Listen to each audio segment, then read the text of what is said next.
Alright, good evening everyone. I'm Martin Wenzel. Welcome back to the stream. This is Microsoft Flight Simulator.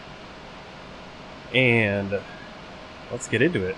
We're here at Sofia Airport in Sofia, Bulgaria. And we're going to be flying today to Václav Havel Airport in Prague, Ruzhny, Czech Republic. This is Microsoft Flight Simulator World Tour Leg 127, flying into every country and territory in the world via real commercial flights. This flight's based on Austrian Airlines 800, flown using an Embraer ERJ190, but since I don't have an Embraer ERJ190, we're going to be using FlyByWire's A32NX mod for the Airbus A320 with the Austrian Airlines livery created by the Braze and Alpha Indie Group's Traffic and Bijan Habashi's 4-season pack. It's about 6 in the morning. I think I have the time set around there. So the moon making its way down as the sun starts to rise. So we're going to be taking off in the dark. Hey, Last Kiwi, welcome. First one in, or at least first one to send a message. Glad to have you here. Alright, so let's get in the plane without further ado. Or we'll do some more ado here. Got some other planes. Should be some other planes parked over there. Yeah. Not the best lighting. This is just the vanilla airport. And one more thing I want to do before we get going. They're having a glitch with the A32NX right now, the FlyByWire A32NX, where I think it's trying to start up the MCDU server. That way you can like use the flight computer, but like use it on your phone or print out to a real computer, all that stuff. They're having a glitch with that. Hey, Leonardo. They're having a glitch with that it's trying to access that, and that's using up network resources or whatever. And so the solution is actually just to start that program, the MCDU server, even if you're not going to use it. And that will actually be less of a problem. So that's what I have to do right now. Just going to do that very quickly. I didn't notice much of a difference, so I don't know if it actually matters, but someone said, hey, that's... So I'll give you a quick look at what I'm seeing on my screen.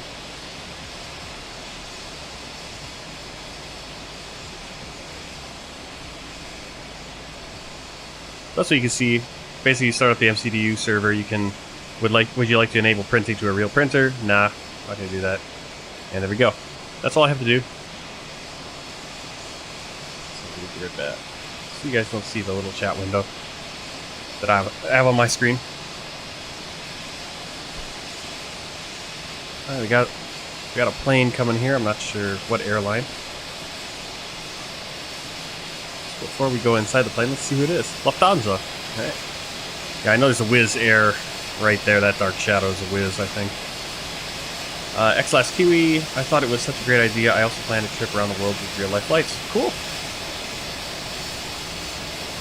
Yeah, it can be sometimes a pain to plan them so that you're not going back and forth if you're really strict with it. And I think I'm going to break my rules a little bit once we get to the Pacific a little bit more.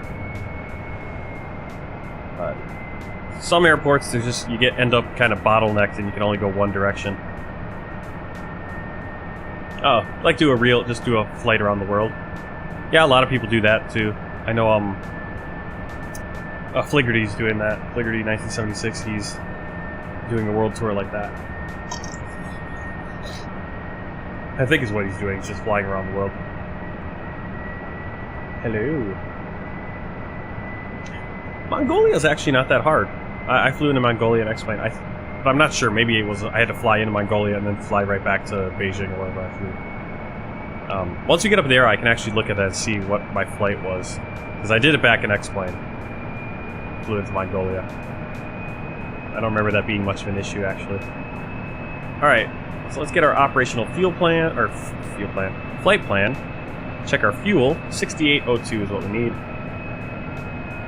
So 6802. Real time. Loading that up. Go back to the main screen. Over here, we're going to make sure our parking brake is set. Spoilers are disarmed. Flaps are retracted. Engine ignition switch normal. Master switch is off. Some of the lighting. Thrust lever idle.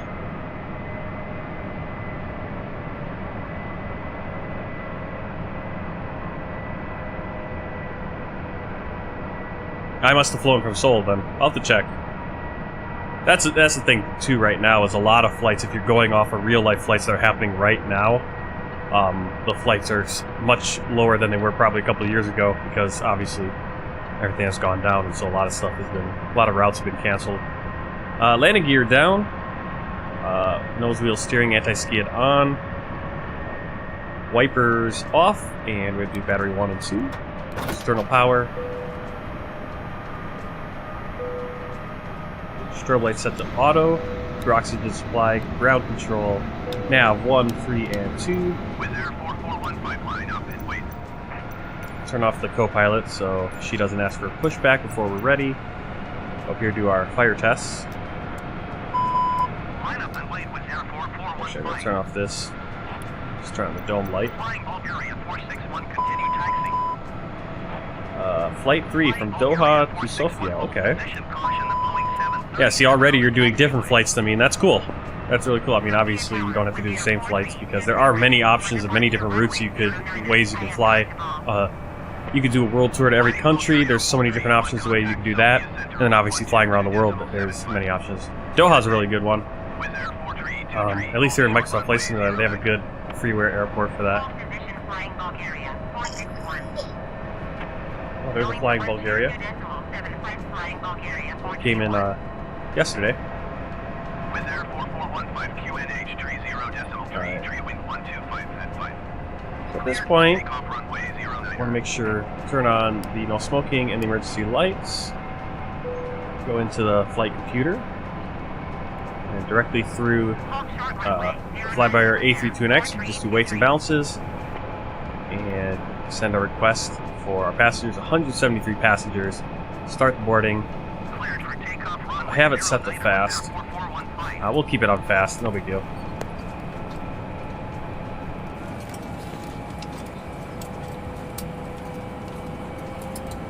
With Air 4323, line up and wait. You can hear the passengers coming on. You can hear some boarding music. That's all directly from the FlyByWire A32NX mod for the Airbus A320 here in Microsoft Flight Simulator. I'm also going to start up Pack X, and I'm just going to start it off on the side for now. Flying Bulgaria 461, hold position, caution the Airbus A320 on the taxiway. Sofia Tower RYANAIR 6300 at runway 09 are ready for departure IFR to LF area of Venizelos. With Air 4415, contact Sofia Center on 122.75. Here's Pack X, and here are the passengers boarding. And a really cool thing about Pack X, again, is they have localized names for your passengers.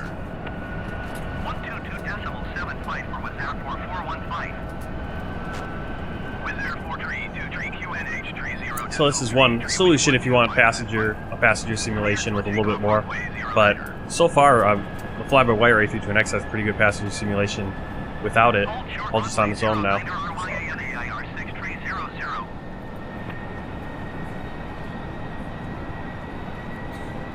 So let's get our ATC clearance.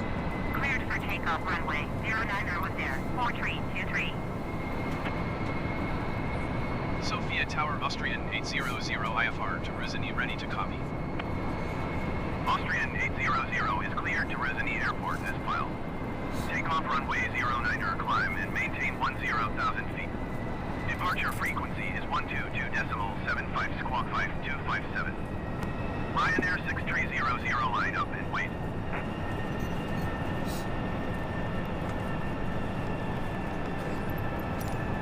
Austrian 800 cleared to Rizini Airport as filed. Takeoff runway 09er climb and maintain 10,000 feet. Departure on 122.75 squawk 5257. Flying Bulgaria 461, continue taxi.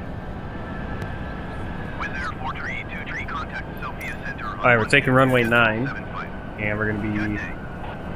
Austrian 800 readback is correct.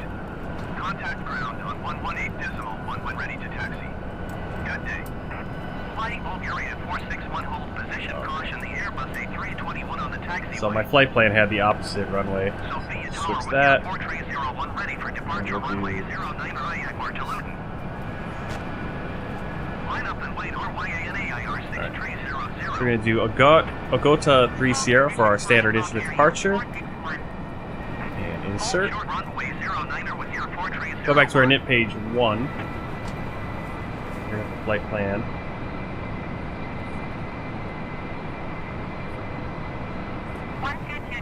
Alright, so our alternate is Echo Delta Delta Papa. Throw that in there. Flight number 800. Alright, Fake. As usual, I'm here sometimes to chat. Awesome. Good to have you here. Cost Index 5. Cruise 380, so 38,000 feet today. We're going to go to our flight plan. So we already got the takeoff. And we got all the way to our first waypoint, Agata. So our next waypoint, actually we need to take an airway, because it's Tango 228. So we're going to go right there. Airways, Tango 228. Airways have a letter and numbers. Waypoints have 5 letters. So do Tekka in most cases. So we're going to take Airway T, or Tango 228, until we get to Uteca. From Uteca, we're going to go direct to the next waypoint, so just insert Uteca and direct to Tondo. Just click on the point that we want that waypoint before. We want it before, obviously, our final. We want the closer one and the one that's... Well, they're both in the northern hemisphere, but obviously we want the one that's only 266 miles away. Tondo, direct to Begla.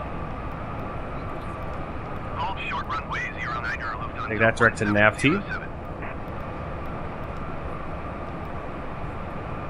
Bodal. Cleared for takeoff runway 09er with Air 4301. And then we're going to go to the Lufthansa 170 VOR, which is Victor Lima Mike. I'm not sure where that VOR is. What city that would be. But from there, we're going to then do our arrival. We're planning on runway 6, so ILS 6. Let's see.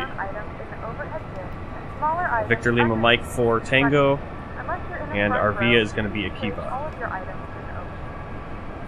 Insert that. Just look through it. Make sure we have no discontinuities. We do right here. We have a couple of Akivas. Get rid of manual. Please double check that all your items are put away so that the aisle is clear and other passengers can use their seats. If you're in an emergency exit row, please leave exit taking responsibilities in the car. 122.75 for West Air If you're not able to 4301. comply with these actions, please let the flight attendant know. Lufthansa 1707 QNH 30.33125 We ask that larger electronic devices are stored once you depart. Thank you and welcome aboard. Alright, now I really want to double check because in this plan mode, got a little weird there. Flying Bulgaria 461. So takeoff, Begla, Takeoff runway 09er Lufthansa Nafti, Bodal, VLM, then into the Star, which is the approach route, the terminal, Kiva, and then into the final. Okay, looks good. Back to Arc and 10, get our barometers set. 1027 for our pressure right now.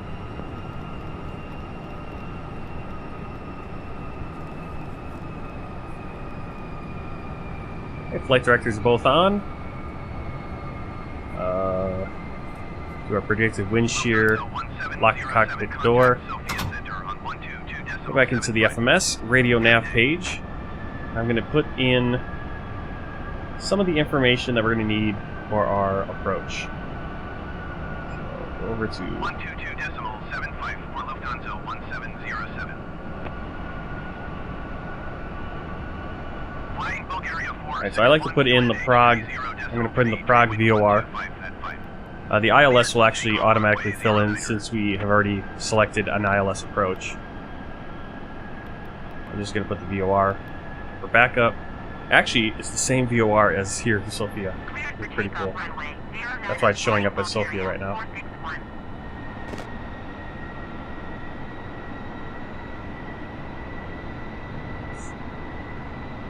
Okay, that's all we need on the radio. Go back to init page 2. Passengers are all on board, so we're going to get our 0 fuel weight center of gravity, 23.9. I'm just going to check on a little chart over here, checklist. 23.9, that's going to put us at about 1.8 up on the trim wheel. So we're going to need that a little bit later. So 1.8. 6.8 for the fuel on board. Winds. So we're going to average wind is minus 16, so that means we have a headwind. Sofia Center on 122.75. Good day. Alright, and we go to performance. Flaps 1, up 1.8 on the trim wheel. Just going to go right down here. 1.8, right about there. Transition altitude is 12,000 feet. V1 rotate speed is going to be 132 knots, and the V2 is going to be 136. Okay, and that's it. We are ready. Just about ready for pushback, so we're going to get our APU started. Seatbelt signs on. We're ready to go when you are. The flap is open. So start APU.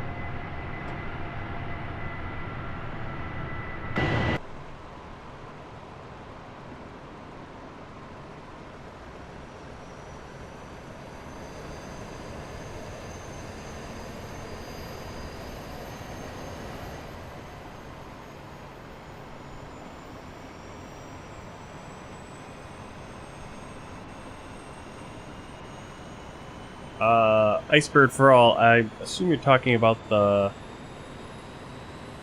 crashes, the desktop that I had last weekend on that flight, trying to get that flight in from Hungary to Germany.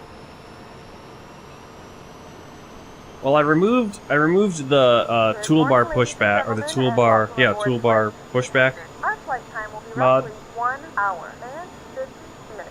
Now that the cabin door is I'm trying to think if I really did anything else. I think I changed something in the registry for Windows registry. Please fasten your seatbelt and make sure that all tray tables and seat backs are in a full upright and locked position for departure. And cabin crew, prepare cabin for departure. And I'm now also running the MCDU server program that comes with the FlyByWire A32NX, because I guess there's a memory leak or something going on with that right now, and so it actually makes better sense to have that running so that it's not constantly searching and using up resources trying to find that program. And so far, yeah, we haven't had any crashes. Yeah, I've seen Creepy Kirk doing it too. He's using the pushback thing, so I don't know if that was the issue.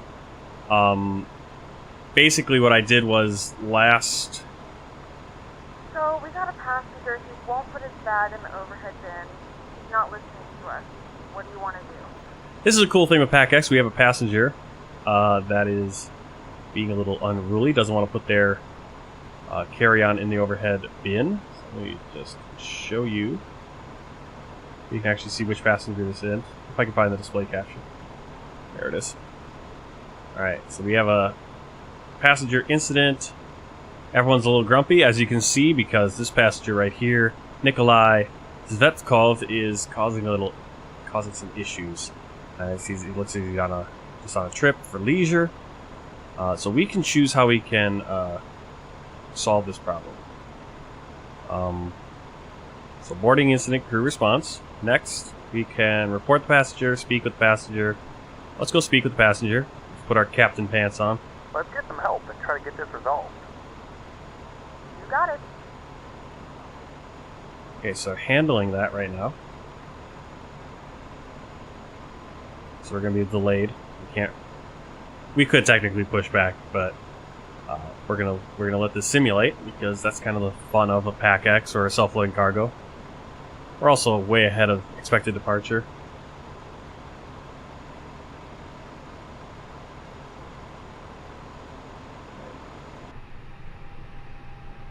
Okay, so in any case, the APU. Let's see, APU is started. That's why we switched back to the door page. So we'll go APU bleed, external power off, fuel pumps on.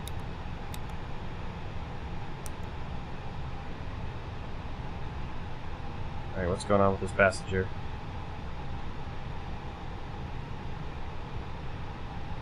Yep, APU's already on. I was starting it, and then we were going to do our pushback. Well, if I disconnect the external power before the APU's on, then we lose power.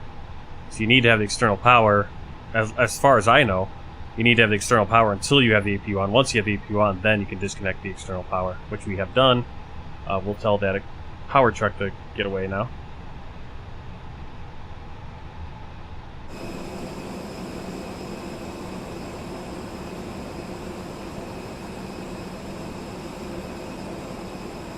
Well, I hadn't told him to leave yet, because if I told him to leave, it would disconnect the power.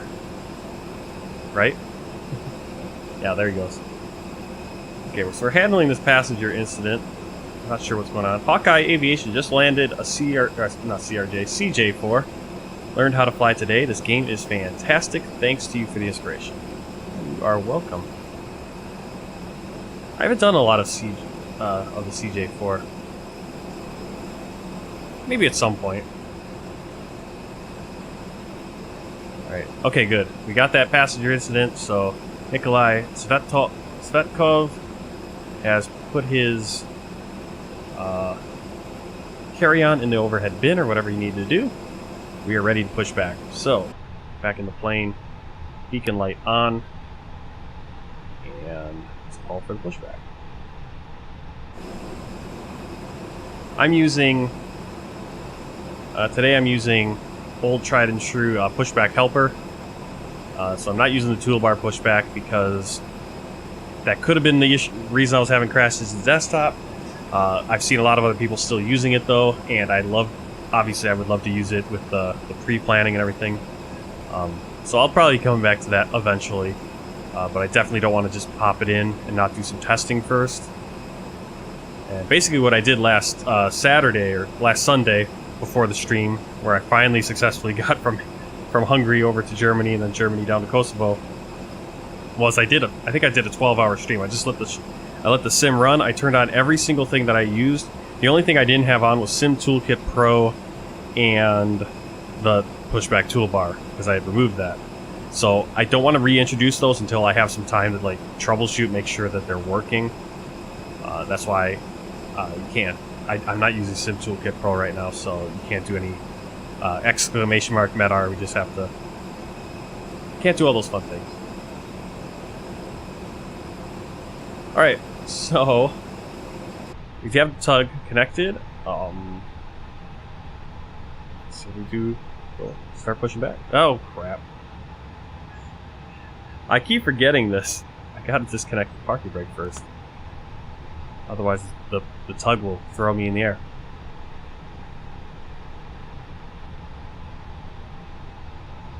Alright, ignition switch. Engine 2. Ladies and gentlemen, please direct your attention to the front of the aircraft for a safety demonstration. When the seatbelt light is on, please make sure that your seatbelt is fastened low and tight across your lap. To fasten, insert the metal fittings into one another. Tighten by pulling on the loose end of the strap. To release your seatbelt, lift the upper portion of the buckle.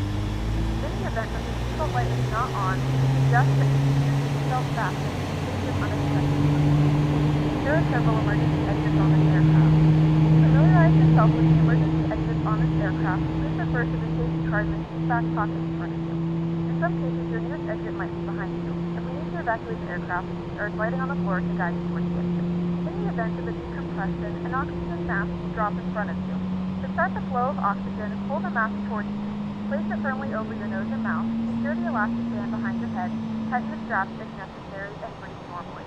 Although the bag does not inflate, oxygen is flowing to the mask. If you are traveling with a child or someone who requires assistance, secure your mask on. Alright, welcome in everyone. If you're watching, just joined in, we're flying from Bulgaria, Sofia, Bulgaria, up to Prague, Czech Republic. World Tour Flight 127 on Austrian Airlines Flight 800 in the Airbus A320. We just got engine 1, or engine 2 started up, so engine 1's starting. Pull the strap to tighten. To inflate the vest, pull firmly on the red cord only when exiting aircraft. If your life vest does not inflate automatically, blow into the mouthpieces for manual inflation. This vest is equipped with a whistle and light. If necessary, your seat cushion can be used as a secondary. Sofia Tower Lufthansa 1429er airport to Frankfurt, ready to copy. I bet you that's that plane right there. 1429er is cleared to Frankfurt Airport. So he's going to be flying to Frankfurt. Takeoff runway 09er climb and maintain 8,000 feet. Departure frequency is 123.7 We remind you that this is a non-smoking flight. Tampering with, disabling, or destroying the smoke detectors located in the lavatory is prohibited by law. All of this information and more can be found at the safety card located in the seat back in front of you. Takeoff runway 09er climb and maintain 8,000 feet. If you're flying with us, Departure on 122.75 squawk 3265. Lufthansa 1429er readback is correct. Contact ground on 118.1 when ready to taxi. Good day.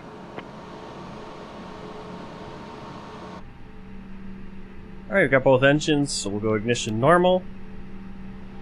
And run down the Sofia ground Lufthansa before taxi checklist. Transponder is set. Probe. Window heat. Auto. Spoilers armed. Flaps 1.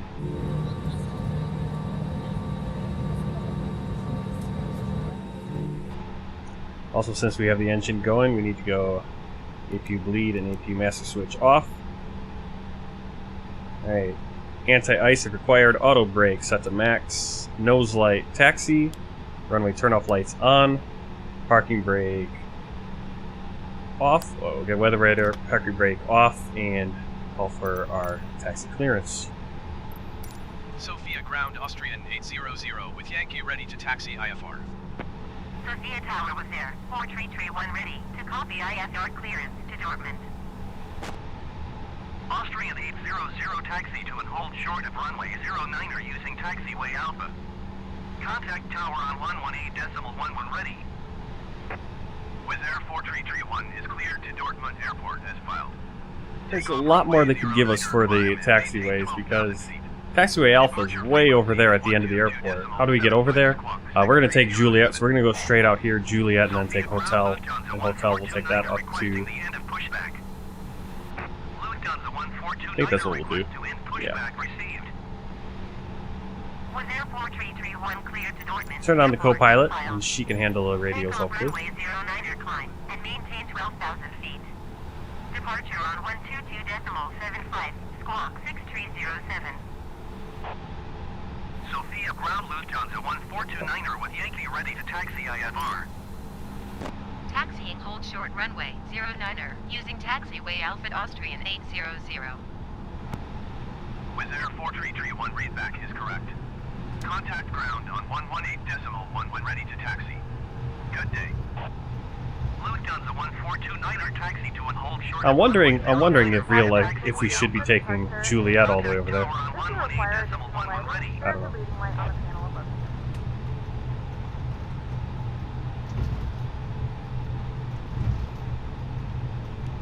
Sofia ground was there. 4331 requesting pushback. Wizz Air 4331 pushback request accepted.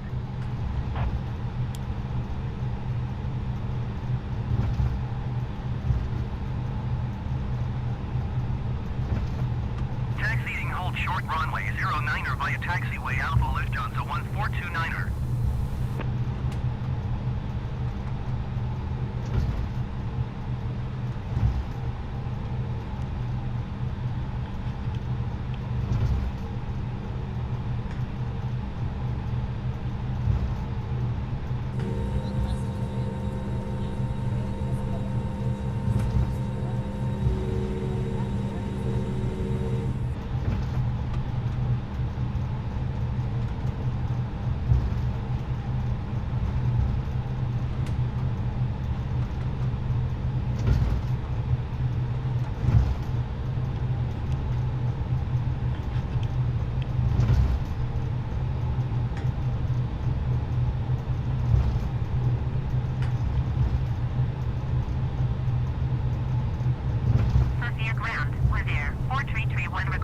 the end of pushback.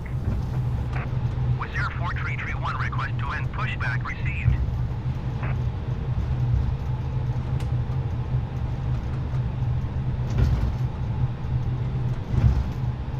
Sofia ground, was there. 4331 with the Yankee ready to taxi IFR.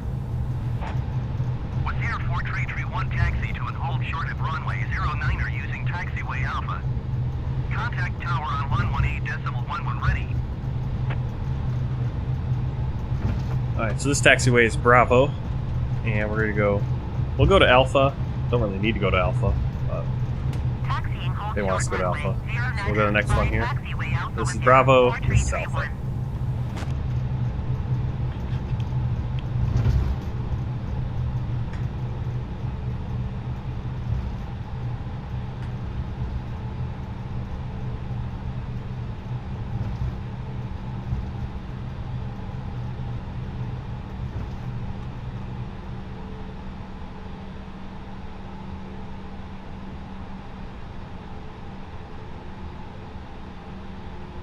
For some reason, the co-pilot doesn't want to Sophia tower RY ask for takeoff clearance anymore. 608 ready to copy IFR Strobe light on, Campino.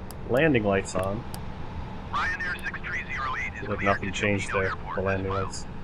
Takeoff runway 09er, ATC climb on. and maintain 14,000 feet. TCAS. Departure frequency is 123 decibels. Sets Tara. Squawk 2676. Altitude reporting is on. Let's do our takeoff memo, or config memo. Ryanair 6308 Cabin check. cleared to Campino Airport is filed. Takeoff runway 09er climb and maintain 14,000 feet. Hey Enzo, Departure just on went to a 122.75 birthday party. Cool. Squawk 2676. Ryanair Wasn't your birthday party, was it? 6308 feedback correct. Contact ground on Let's see what this 118.1. Good day. Sofia Tower Austrian 800 ready for IFR departure runway 09er. Austrian 800 QNH 30.3 wind 165 at 7. Cleared for takeoff runway 09er. Sofia ground RYANAIR 6308 requesting pushback. Ryanair 6308 I hope you had fun. pushback request accepted. Cleared for takeoff runway 09er Austrian 800.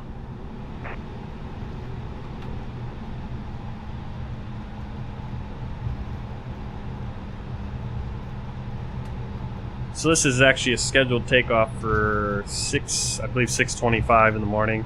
So we're about Sofia 12 Tower, minutes flying late. Bulgaria 851 ready to copy IFR clearance to Heathrow. Flight I did yesterday, I fudged the time so we could get an early morning takeoff like this.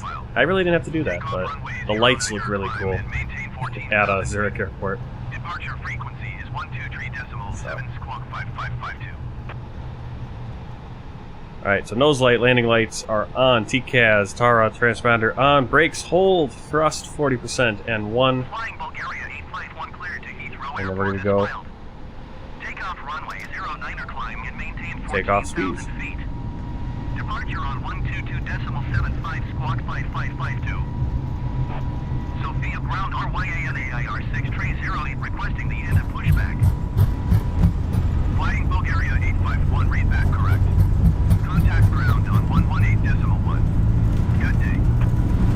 Ryanair 6308 requesting B1 rotate. received.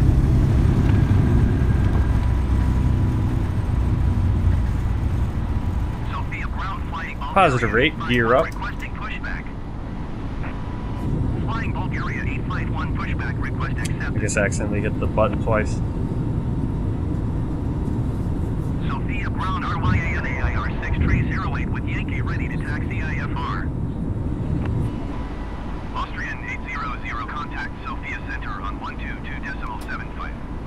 Good day. Ryanair 6308 taxi to and hold short at runway 09er using taxiway Bravo Alpha.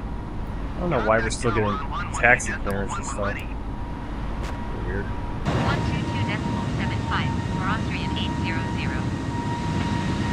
Sofia Center Austrian 800 is at 3,500 feet, climbing 10,000 feet. Austrian 800 Sofia Center QNH 30.3 to continue as planned.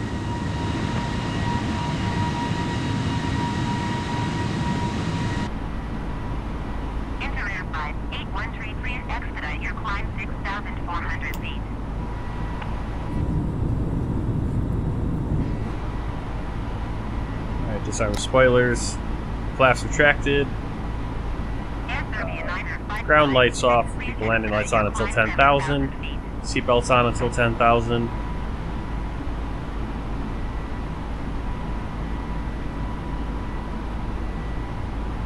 Three planes over there on approach.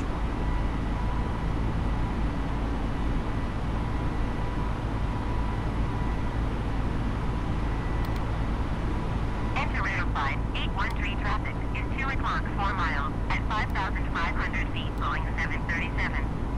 Report them in sight. Air Serbia 9er 556 climb and maintain 15,000 feet. So we get to see the lights of beautiful Sofia, Bulgaria, as we head out on Austrian Flight 800 up to Prague, Czech Republic, Czechia. Sun Express 613, you are 1,600 feet above your assigned altitude. Descend and maintain 6,600 feet, QNH 30.32. ATC is annoying. Climb at 20, you are 2,300 feet above your assigned altitude. Descend and maintain 6,500 feet, QNH 30.32. Sun Express 367, you are 3,700 feet above your assigned altitude. Descend and maintain 5,800 feet, QNH 30.32. Magic Sun 659er, you are 3,500 You can't get a word in feet above your assigned altitude. because it's all the Descend and maintain 6,800 feet, QNH 30.32. Austrian 800 traffic is 9 o'clock 4 miles at 6,400 feet, Boeing 737. Report them in sight. Austrian 800 traffic in sight.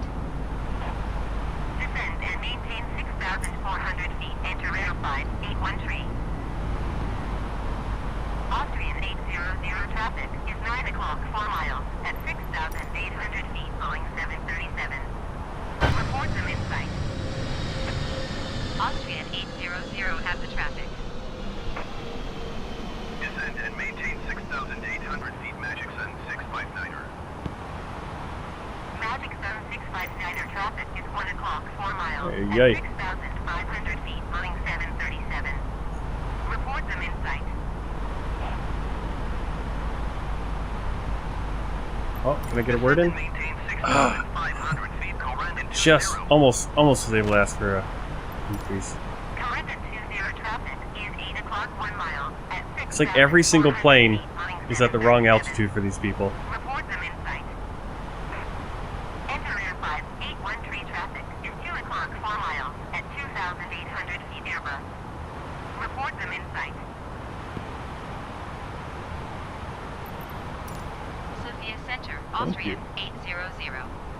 Request flight level 200. Austrian 800 climb and maintain 16,000 feet. Expect flight level 200. Why are we going back down to 250? Climb and maintain 16,000 feet. Expect flight level That's weird. 200. Yeah, because it's like we're at 10,000. What? Or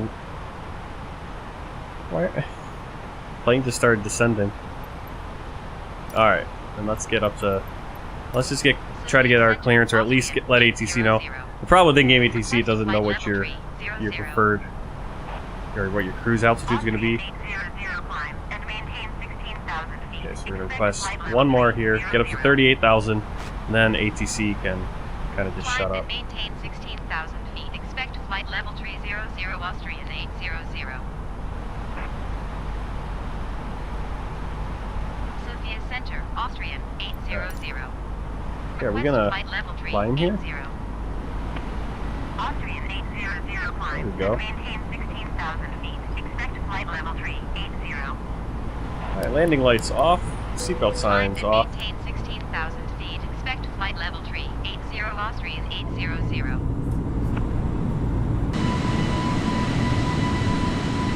I never get to fly over the city. Never get to fly over the city on departure, it seems.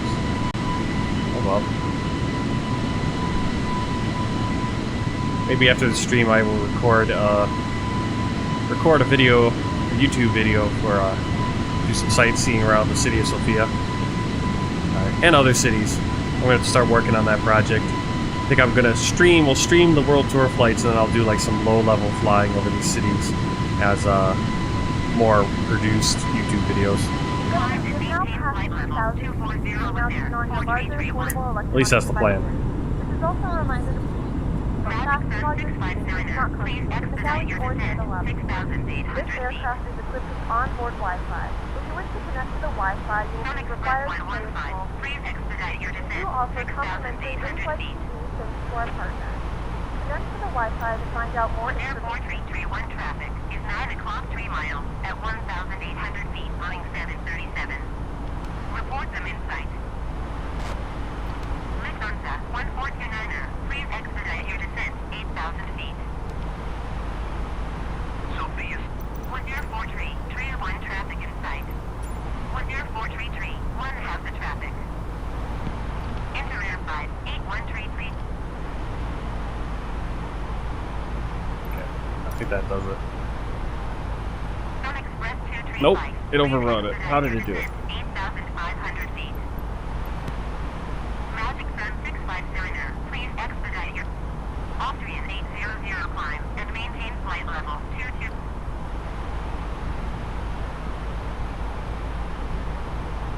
There we go. Yeah. That might break the ATC, but the in-game ATC can be just really annoying. And I'm waiting for the inevitable comment. Why aren't you on VATSIM? Well, because VATSIM intimidates me, and I never seem... Every time I do a VATSIM flight, it seems like everything starts happening in my house at the same time. I need to step away every 5 minutes. Which means obviously you're not going to be able to get any, you're not doing any of the VATSIM stuff properly. So.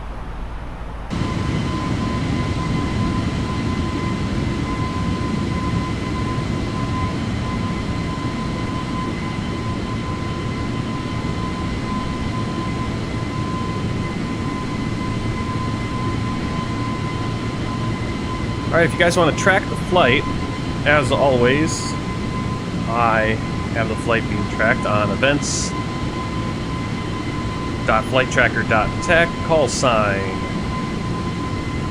Alpha Uniform Alpha 800 with a space in between.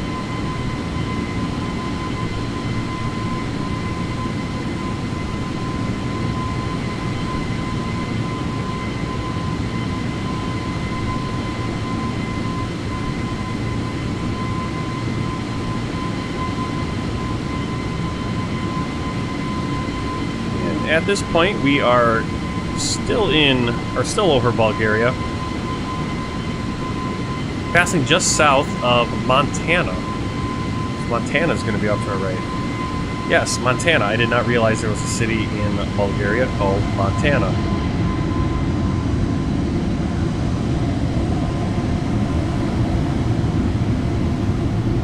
Let's see, where is it? Is that Montana right there? That might be it right there.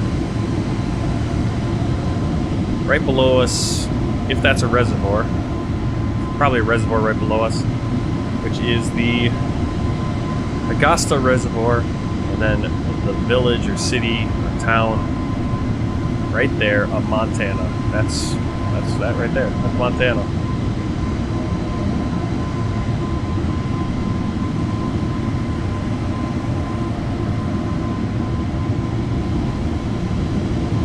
So if someone asks you where Montana is, well, it's in Bulgaria. Touch the clouds, hey! Yep, in those wonderful skies again. Just finished a flight. One more flight to finish mission 4 in On Air for Big Payday. Oh, cool.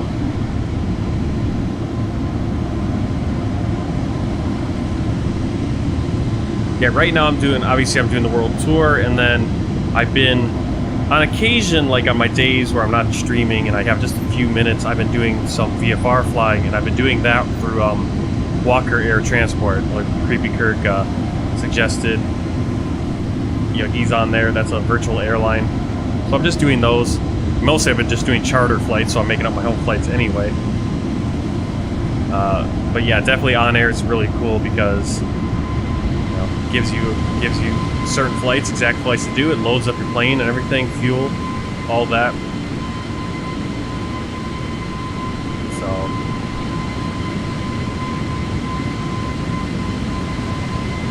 don't know. Once I get done with this world tour, I suppose I will might go back and try not try it. I mean, I like it. I liked what it was. Just I didn't have time for it. Get back into doing on air, doing career mode there. Of course, once I get done with world tour flight, I'll come up with something else, some other flights that I want to do all the time.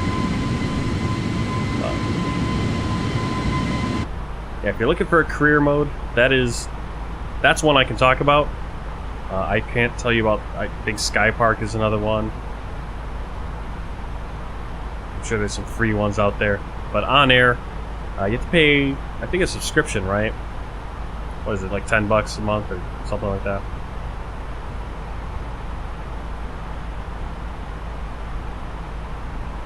Oh, you're not from Charlotte?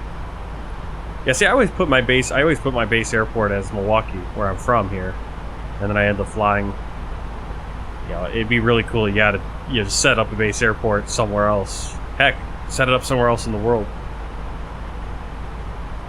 and then just fly that area. Because yeah, when you start out, you do a bazillion flights, and you're flying. Yeah, what are you? Uh-oh. Doesn't even look like I'm moving. Yeah? That's why I got scared. Have you been to Rhinelander? Yep. I lived up in Phillips. If you're talking about Rhinelander, Wisconsin. Yeah, I lived up in Phillips, and so we'd, I think I did my... We'd go over there for basketball games, football. I don't think we played them in football. Definitely baseball and basketball, I think we played them. But we'd always go over there. I'd go over there for my dermatology appointment, so I drive over on Highway 8, US 8, through the woods, following the log trucks. Go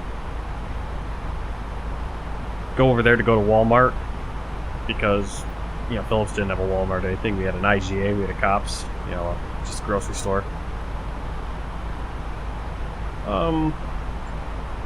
Yeah, Rhinelander. I've been, yeah, basically all over northern Wisconsin. And that's the thing. You live in northern Wisconsin, you basically spend a lot of time all over northern Wisconsin.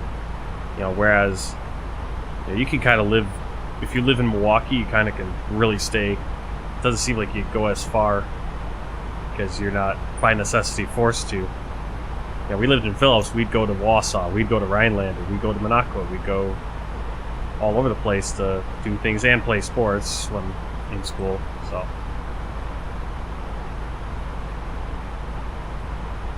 Indonesia, have you been to Rhinelander? I mean, your name is Indonesia. I'm assuming you're from Indonesia? Or you live in Indonesia? So the fact that you know Rhinelander. Unless I'm completely on the wrong thing. Hey, we're at crossing 30,500 feet. Probably at this point we've crossed into just about that. Once we get to Uteca, that waypoint, we will cross into Serbia. And then once we get to Tondo, we'll be crossing into Hungary. And then Begla will be the mark for crossing into Austria. And Navti will be crossing into Czechia, which is Czechoslovakia, or Czech Republic.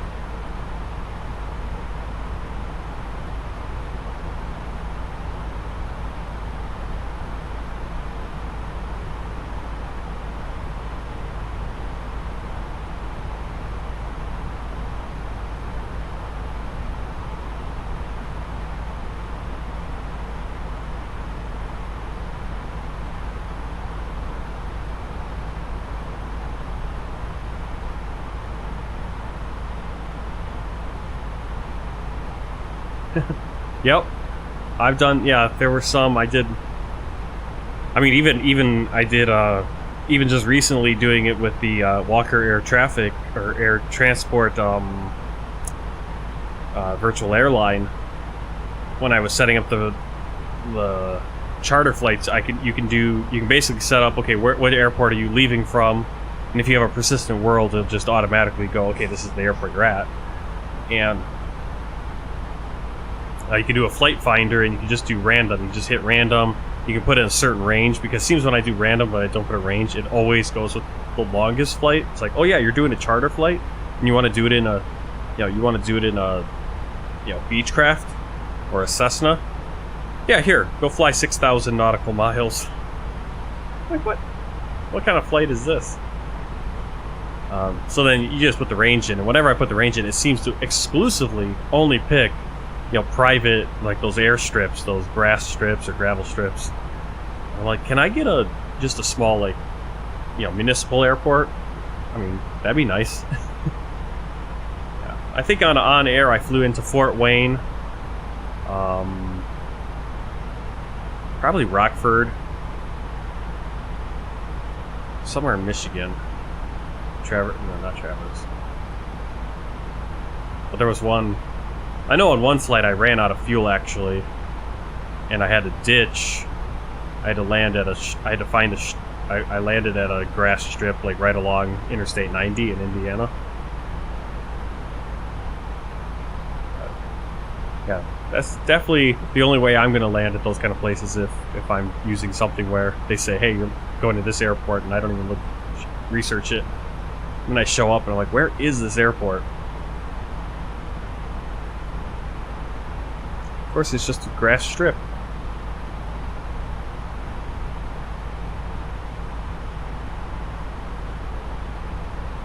Let's see. XQE sent a.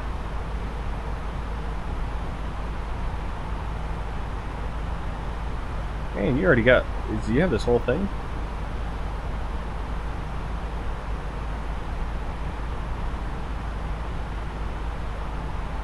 Alright, let's check this out. Man, you got all these flights already in. Now, is that the whole... Does that get you all the way around the world already, or... Let me see.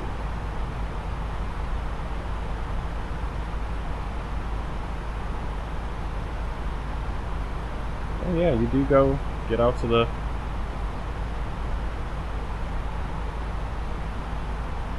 Quite a few long flights in here. Not bad.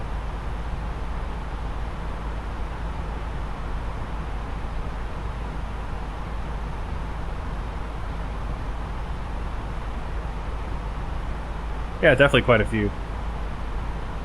I mean, I think you could do every country in the world. I mean, you'd need to do more than 174 flights to do it because there's more than 174 countries. But you could, I mean, if you planned it right, I mean, obviously you could plan it and just not do real life flights, and you could do it in, what, 210 flights or whatever. But yeah, it's like you're... Go to Frankfurt a couple times, or a number of times. But that works. I mean, yeah, I went to, what was it, Johannesburg in South Africa a whole bunch of times flying around down there. You're going to fly out to Xi'an. Cool. Almaty. Yeah, I've been to Almaty, Ashgabat, all those, Azerbaijan and Turkmenistan and all those. Those are really cool to go to.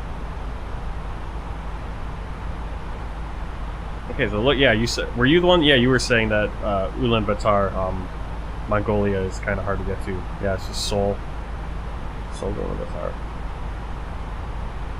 you sure about that? Here, let me check on mine. Let me see, how did I get to Ulaanbaatar?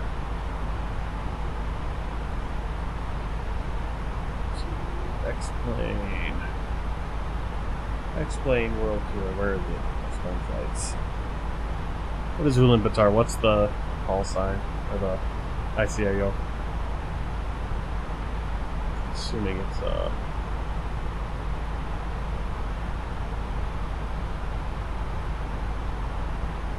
what is it?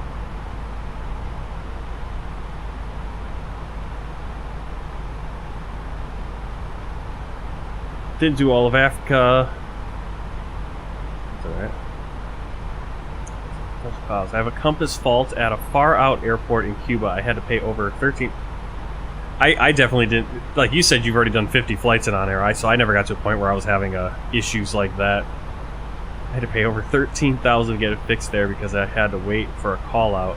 At my home airport, it only cost about $800. The randomness of it makes it so real. That's cool. On air, yeah, not real life. That's cool. So you were down. You got down to Cuba. I suppose if you're in Charlotte and you're bouncing around. That's cool. All right, so we're at cruise 38,000. Let's see our next waypoint. Wow, it's gonna be a little bit. So right now we're crossing over Hungary, if I remember right. Nope, Serbia. So crossing over Serbia. Belgrade's going to be off to our left in a while. That's actually probably it right there in distance.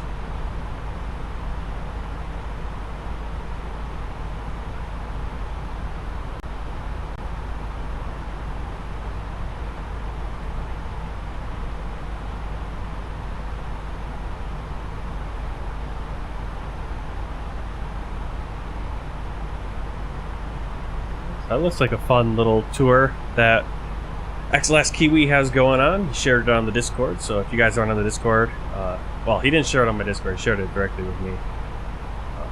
But I'm sure I could. You might be willing to share that with everyone. Pretty cool looking tour. Yeah, I'm trying to figure out how he... Let's see. So it looks like you, it seems like you're going west to east, right? So it looks like you started kind of in Europe, bounced around Europe, and then went east to Asia, to China, and... Yeah, because you're bouncing, because you're going from Papeete in French Indonesia up to Honolulu, and then Honolulu over to Los Angeles, which is, I'm going to be doing the reverse. I'm going to be going Los Angeles or San Diego, somewhere on the east or west coast there, and I'm going to fly out to Honolulu. Then we're going to go Honolulu down to Papeete, which is French Indonesia, or is it French Indonesia? Or French Polynesia, right? Not Indonesia, Polynesia. And then figure out how to do all the island hopping out there in the Pacific again. Oh, but I wanted to see what airport Ulaanbaatar is. Zimab. That's right. How did I fly there? Okay, so I flew Beijing. Yeah, so I flew. So there must have been there's a flight. There is. I know there's a flight between. Seoul is not the only flight in and out of Ulaanbaatar. Shanghai. I'm sure Shanghai has flights. Now again, they might be shut down right now, obviously, but normal times there are flights between Beijing and Ulaanbaatar. I know Shanghai and Ulaanbaatar for sure because I've seen it on the board every time I've been in Shanghai. And I'm always like, what the heck is Ulaanbaatar? And then I'm like, oh yeah, that's right. There's Ulaanbaatar and then Urumqi, which is Inner Mongolia. Or not Inner Mongolia, it's Uyghurs, where the Uyghurs are.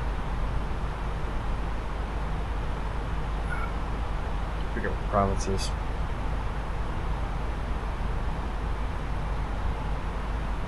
Hey Matilda, welcome. Let's see, Europe, Asia, Oceania, Hawaii to LAX, then North to South America, back to Asia, get to Africa with an ending in Nuuk. Yeah, I saw that. You ended in Greenland, and it's like, okay, how did you do that? And yeah, you bounced to Africa. Oh, how did you do that? Okay, so you went. What did I get? Touch the Clouds. XLast has gifted XLast Kiwi a subscription. All right, thank you very much. I am in. Oh wait, let's see. I'm skipping here. I could be tried to stay on the same airport within a country most of the times. Touch the Clouds, I'm a fellow Kiwi now living in Australia. I am indeed not a Kiwi. Bummer. If you don't mind, so we kind of have Touch the Clouds. He's in Australia, and I'm assuming as a Kiwi that means he's from New Zealand, if I'm not wrong about that. Where are you from, XLast Kiwi? If you don't mind sharing, if you're open to sharing that. Germany. Oh, that's right. Yeah, you said that before.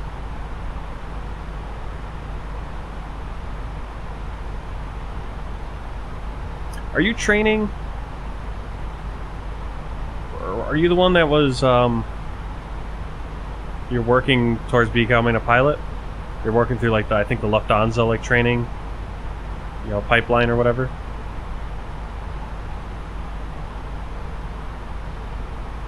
Am I remembering that right? There we got Belgrade right over to our left.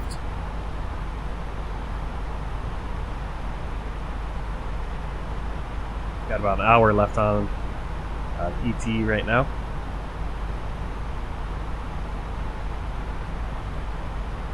Surprised the sun still hasn't started peeking over yet. Just about.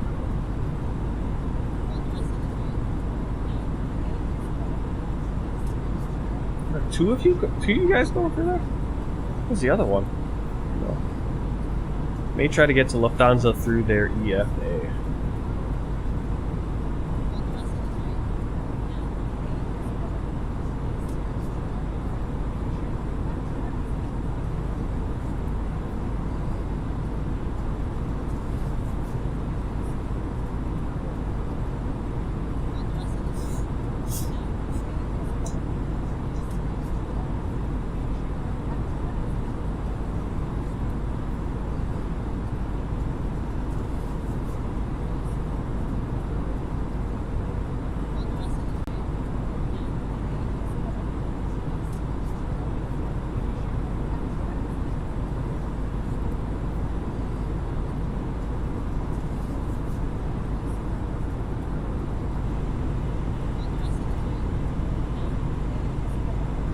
Belgrade, the capital of Serbia. I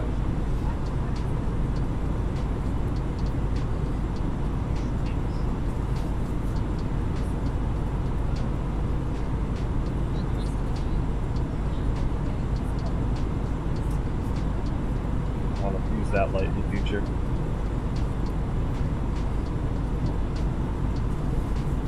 Yeah, Ace Pilot. Maybe. That name sounds familiar. I know he subscribed. Oh, he's the latest follower on Twitch, surprisingly.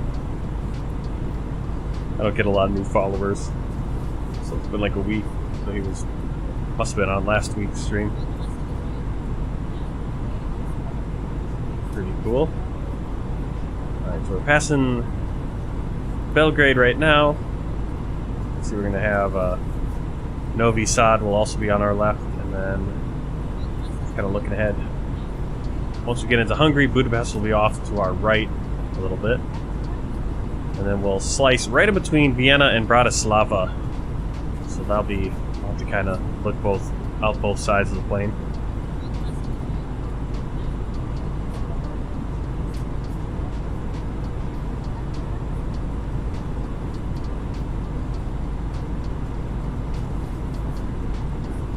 We have a little bit of weather. Actually, we're coming up on the weather. Should be seeing some more clouds, actually, or something. Look at the radar. Not really seeing anything, though. Some wispy, whatever those are.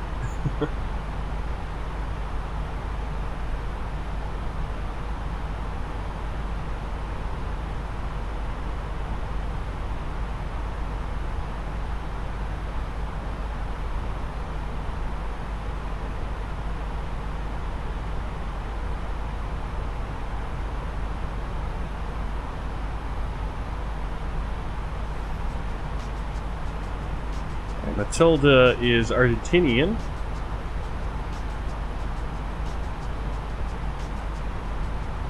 Let's see. We're gonna have a few.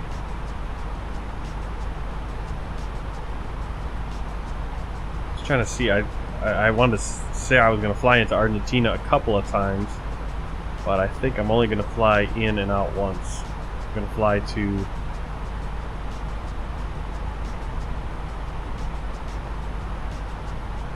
And we're not even going to fly to... I'm not even going to fly to... what's the capital of Argentina? Buenos Aires? Not even going to fly to Buenos Aires. That's kind of weird. I don't know how that happened.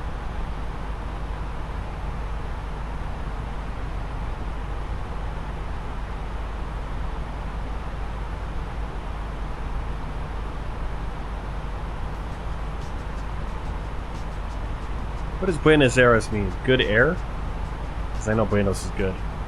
So, I'm just guessing. Buenos Dias. Buenos Noches. Buenos. Oh, there we go. Sun has just popped across. I love that. Oh. Okay, that's a little bit of a lighting glitch. If I slightly move, I lose the... Yeah, what's going on there? It's weird.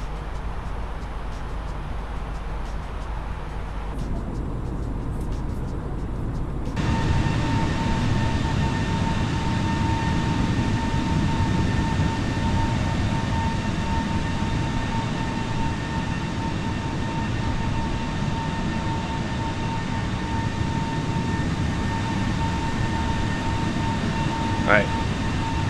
When we have the opportunity, one of my favorite things to do is kind of watch the sunrise in Microsoft Flight Simulator.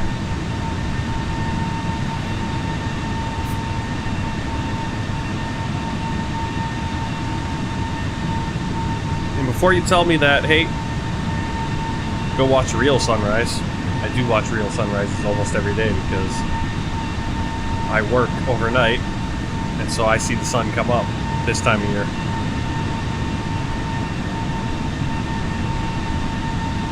Except for tomorrow. So I know I told you guys, if you were here on the stream yesterday, if you're on YouTube and you see the schedule, Twitch the schedule, I'm going to update it. Was going to be we're going to be doing 6 flights this weekend, but boss sent me a text this morning or this afternoon, whatever time it was, and he was just verifying I wasn't working tonight, which I'm not. Because I was scheduled, or I was kind of scheduled, you know, to be determined. But I guess the brewery or whatever they're not really doing anything tonight. But I guess they're doing stuff tomorrow night. So why? But he asked, it's like, hey, do you want to work 3 p.m. to midnight tomorrow?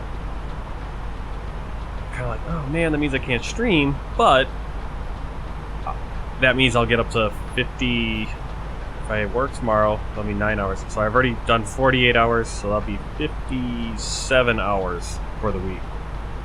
So I'll have 17 hours of overtime, which will be good. Start ramping up. If I'd actually worked a 12-hour tonight, I would have had 60, which would have been nice. But so I guess I'll work tomorrow, and it'll be a little bit different because I usually do. Basically, I've been doing 6 p.m. to 6 a.m. Now I'm suddenly going to do a 3 p.m. to 12 a.m. Maybe I can avoid hitting the exhaustion wall, because it'll be kind of, I don't know, but I have to remember to go to bed a little bit earlier tonight or this morning than I usually do. Because usually I go to bed, 6, 7, probably 7 or 8 in the morning, and get up 3 or 4 in the afternoon.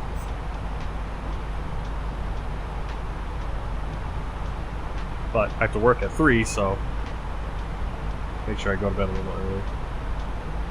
So no stream tomorrow night, unless I decide to do one after midnight when I get home from work, which maybe I'll do. Maybe I'll jump on and for you night birds, fellow night owls, or obviously guys that live in other parts of the world. Maybe I'll jump on and maybe I'll do some VFR flying. Either do a Walker Air Transport flight out in the Midwest, or maybe I'll fly over Prague or Paris or any number of the cities that we have covered and landed in the last... Actually, I take all that back. Where I'll probably fly is I'll probably do some flights around Lisbon or out in Spain and Iberia, because we'd have the New World Update. Go check that stuff out. And having flown into Lisbon, and I think when I flew into Lisbon, I downloaded a photogrammetry set. So it'll be kind of cool to see how they get rid of the photogrammetry set and see how the default now, because they've updated it and made it look really awesome, how that looks. That's always the thing with these world tour flights, is I land in some of these cities, and some of them are really cool. I'd love to explore them more. I'd love to land there more and fly in all the time. There's just not enough time to fly in and out of all these cities. Yeah, touch the coast. Very true. I'm not. I think Creepy Kirk said that. He's just like, especially since I'm streaming on the YouTube. It seems like on YouTube, I get people from all over the world jumping in, and it's very true. When now I did most of Africa before I started streaming, but I would make those as YouTube videos, and most of the people commenting and subscribing when I was flying in Africa were from Africa. They'd be like, "Oh yeah, I live in Somalia. I live in, Kenya, Uganda, South Africa. When are you flying to Togo? When are you flying to Benin? When are you flying to Morocco or whatever it is?" Okay.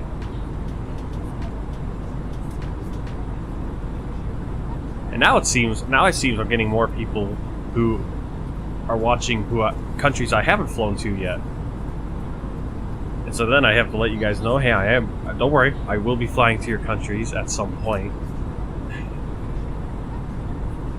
But, for example, like India, I've had a number of people come on from India.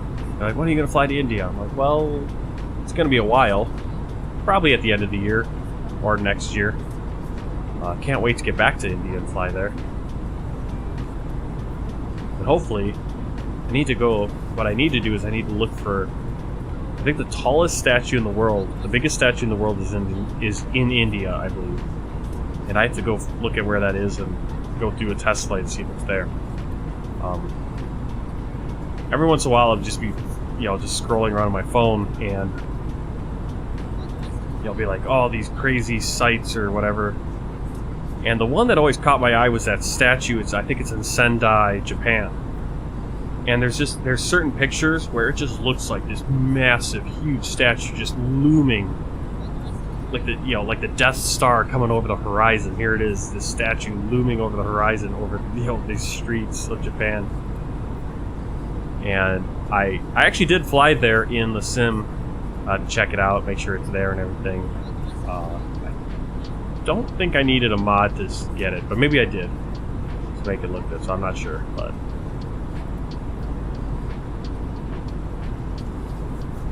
Yeah, I watch B-Mint. She's fun. I'd love to have more time to be able to watch stuff. She usually does like the VFR flying and stuff. Which, again, Microsoft Flight Simulator really shines flying low. It just looks so beautiful in most places. But it also looks amazing up here at 38,000. And it's only going to get better as we get more and more airline options and better planes. I mean, this is probably the best plane in Microsoft Flight Simulator as far as airliners go, and it's free. It's totally free. You don't have to pay a dime for it.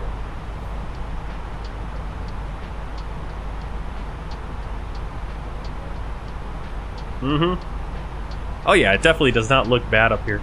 It's more the difference. Like X-plane, I know a lot of people they still fly X-plane for the airliners, and then if they really want to do a VFR flight, they'll go into Flight Simulator.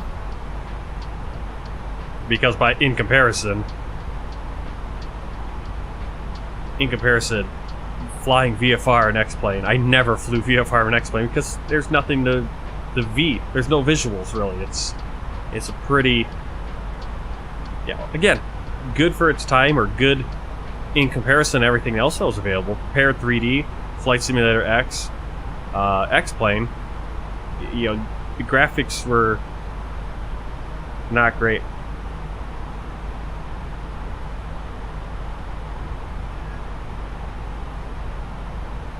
Payware, you need to be careful. It's kind of, you're saying it's like you're worried about getting the 777 from Captain Sim because of what you've been hearing about the Rotate MD-11. Different developer payware as well. Yeah, it's a little disconcerting what I'm hearing about the MD-11, a lot of the bugs and stuff, and it's amazing because Hey, Michael Carter's show. Nice to meet you. I'm here on behalf of Rocket Gaming. All right. I think you subscribed before. Yeah. So, thank you for that.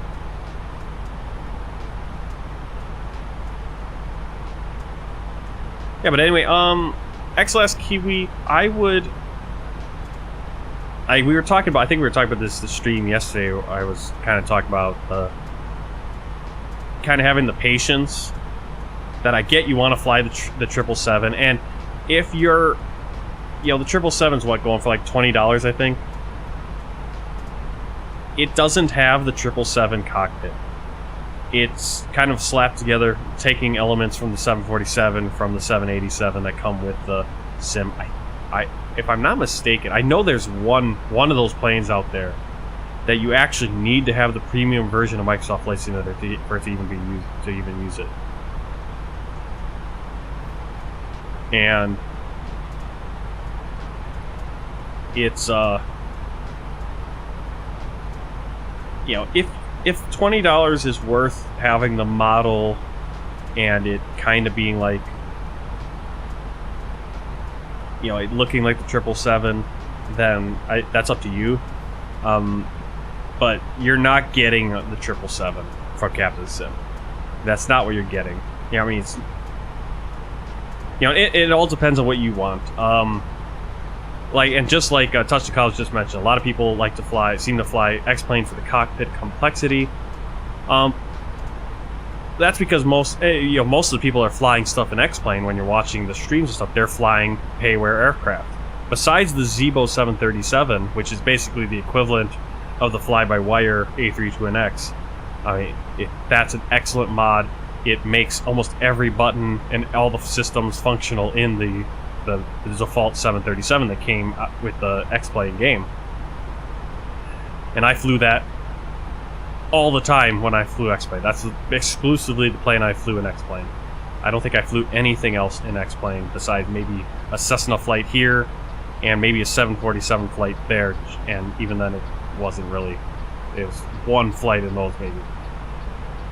You're going to, so most of the planes that you're seeing people flying, they're flying the A3, they're flying the, a payware Airbus A320. They're flying a payware, they're flying the PMDG, 777 or 747 or 767 or 757 or whichever one it is that they're flying. Now they're flying the Airbus 220, they're flying the Airbus 100 or whatever, I don't know. There's some planes where they still got the steam gauges and yokes in the Airbus, the older ones even.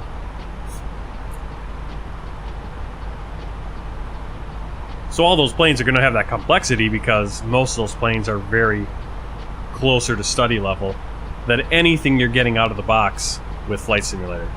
The 787, the A320, the 747. Think back when we first came out of the box. Most of this stuff on this plane was not operational. You couldn't, you can basically touch all these buttons. I've showed you guys this before. I can click off. Let's do that. I just turned off the IR2. Notice how the first officer's screens are messed up. So if I want to fix that, we do have the backup. That's what 3 is the backup. So we go down over here to our switching panel. We can actually, not that one. Let's see, I think air data. This one. There, see, I fixed it. Now we're using the 3 for the first officer. I mean, that wasn't functional. I mean, 90%, I'd say 90% of the stuff that's going on in this plane now with the modding was not functional out of the box. And so that's what you're seeing. A lot of people, they stream an X-Plane because they're flying, and the same with Prepared 3D. Still has a lot of people working on it. Or there's so many more products. Whereas Flight Simulator right now, I think is there an MD-10? What's the one that, I think PMDG, what's the one that PMDG's already released a plane for? Flight Simulator, and that one's good. It's really good. Aerosoft and their CRJs are pretty good. I don't think they're going to be the same quality. They're the same quality as PMDG, and you know, and then we have Phoenix coming with an Airbus A320 current engine option. This is the Neo. That's going to be the CEO, right? The CEO, and that's going to have all the bells and whistles and everything. And when the PMDG 737 drops, that's going to have all the bells and whistles. The Braddock 737, it's got I don't even know if the model is a brand new model. It's probably even a model ported over from Flight Simulator X. And then it's got a patchwork of the 747 and 787 assets to make the cockpit. It's you're not actually getting the full thing, but you're not paying $100 either. So if $10 to $20 for a plane that looks like it, kinda seems like you're flying that plane, that's up to you to get. I'm gonna hold out and save my money for stuff that's study level. I know study level is kind of a dirty word now, but I don't need study level, but I want a plane that's, you know, it's got all the functions and all the bells and whistles, and if I choose to play with all the bells and whistles, it works.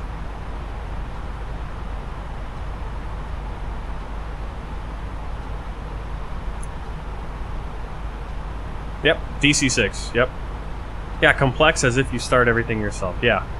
And that's what I like about this plane, is that I can start it from scratch. Yeah, most of the other planes barely work.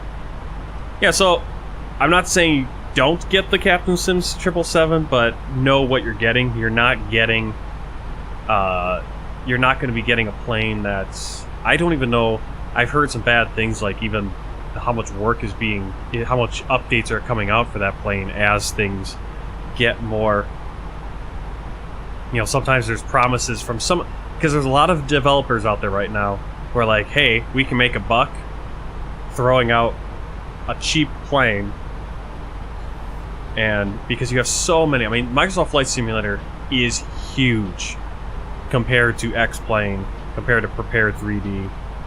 It's, you know, you're bringing in all the people that are coming in from Flight Simulator X, and that they're just Microsoft Flight Simulator people. But then you're bringing in all these people who have never done a flight simulator before, and suddenly you plop this in their lap. It's like, wow, wow, wow. And then they're like, oh, I want to fly a 737. Oh, there's a 737 or a 737 there, and it costs $20. Cha-ching! Not realizing they're not really getting a 737. They're getting a model and some, you know, slapped together graphics. So, which plane is that? They've been working on it, but very slow. It's more working buttons and nav stuff than when it came first out. When it first came out. The DC-6 or the, you're talking about the fly-by-wire. I mean, this one, it's every day. Or the 777. Oh, okay.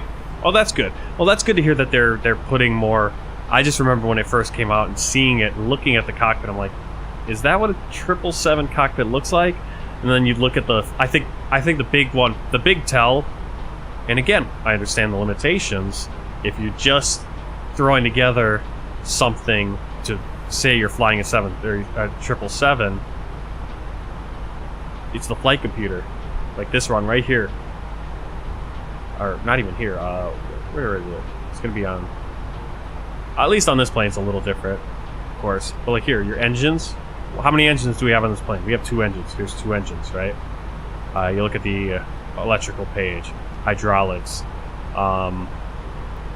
We have 2 engines, right? But on the 777 has 2 engines, right? I have no idea. I didn't even know there were multiple options for the 777.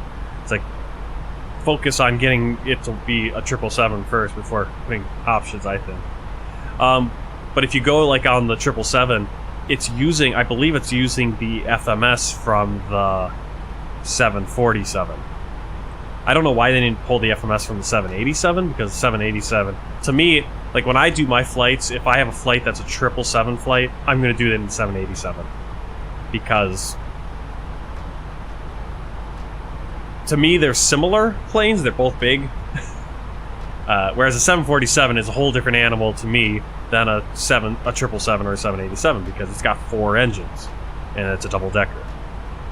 And so yeah, like it's using the FMS from the 747, and so it says 4 engines. It's got the 4 engines. Now, I've seen freeware aircraft on flightsim.to, and I've downloaded some freeware aircraft where I like the one I'm looking at and I'm interested in. It's very raw. The modeling is very raw.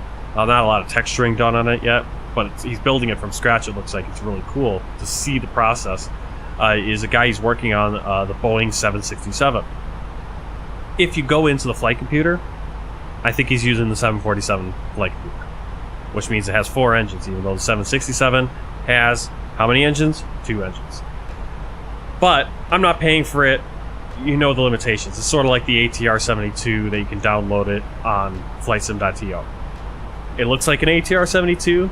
The model's a port from Flight Simulator X, so it's not doesn't look as good as it could with modern technology. And the sounds aren't perfect.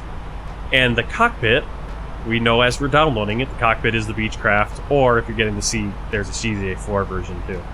So you're not getting the real experience, and that's fine. Some people are totally fine with that, and I think that's totally fine if you're just downloading your freeware aircraft also. But if you're paying, I think you kind of just have to have that patience.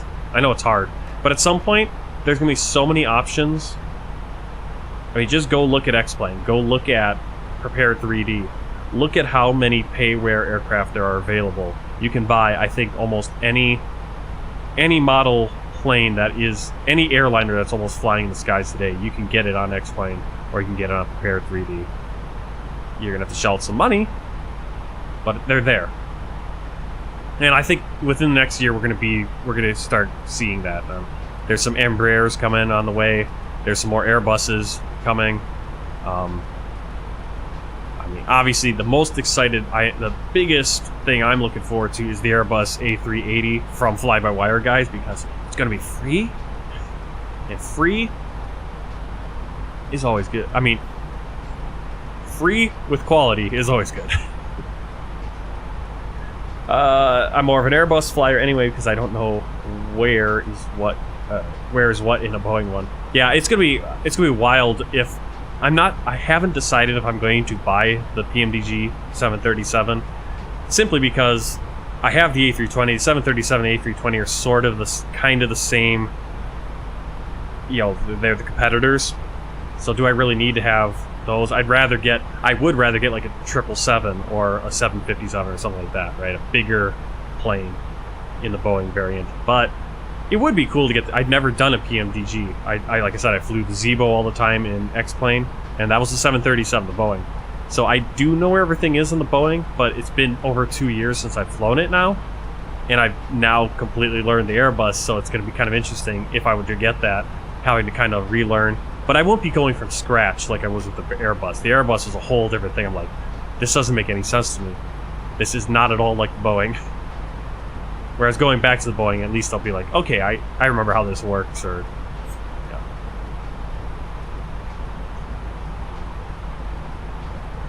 Let's see, Matilda, tomorrow's going to be doing the first world tour on Infinite Flight. First leg is Burbank to Houston. Awesome.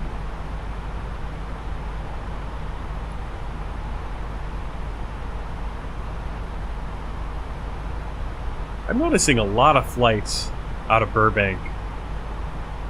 People are doing a lot of flights out of Burbank lately. It's becoming a quite popular airport. Alright, we've been talking for a while there. That's awesome. We are over hungry.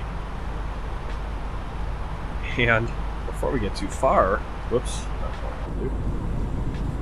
let's look out our... It's going to be kind of hard to tell with the sun, but over there is Budapest somewhere. Budapest is going to be off to our right. The sun is still coming over the horizon.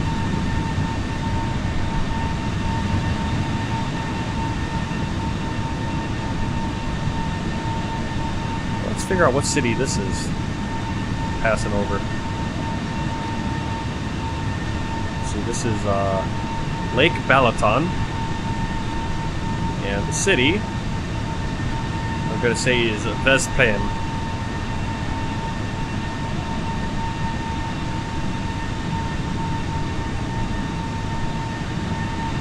X-Last Kiwi, are you on Microsoft Flight Simulator doing that? Are you using live traffic? Are you using Alpha India Group traffic? Are you using VATSIM?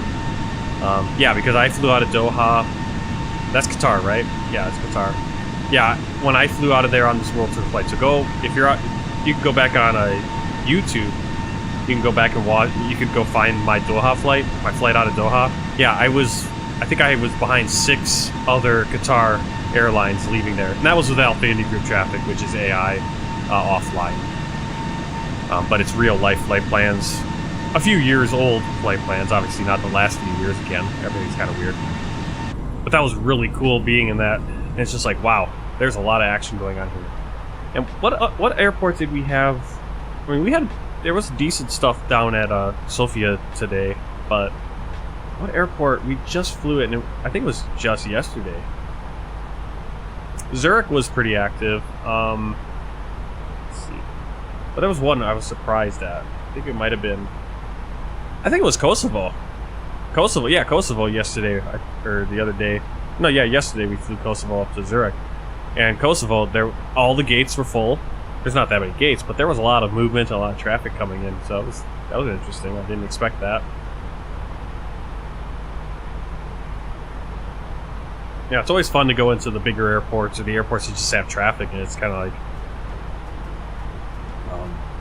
like I did I think my first attempt at VATSIM, or it might have been my second attempt at VATSIM, I did I think there was a event, or I don't know if it was an event, but there was, the West Coast was open, and there was, I think it was an event. They had full coverage at San Francisco and full coverage top down in Los Angeles.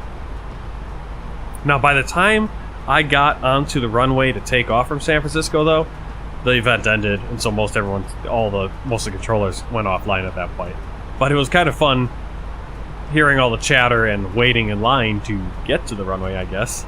Because there were like 10 or 12 planes ahead, and planes landing every single runway.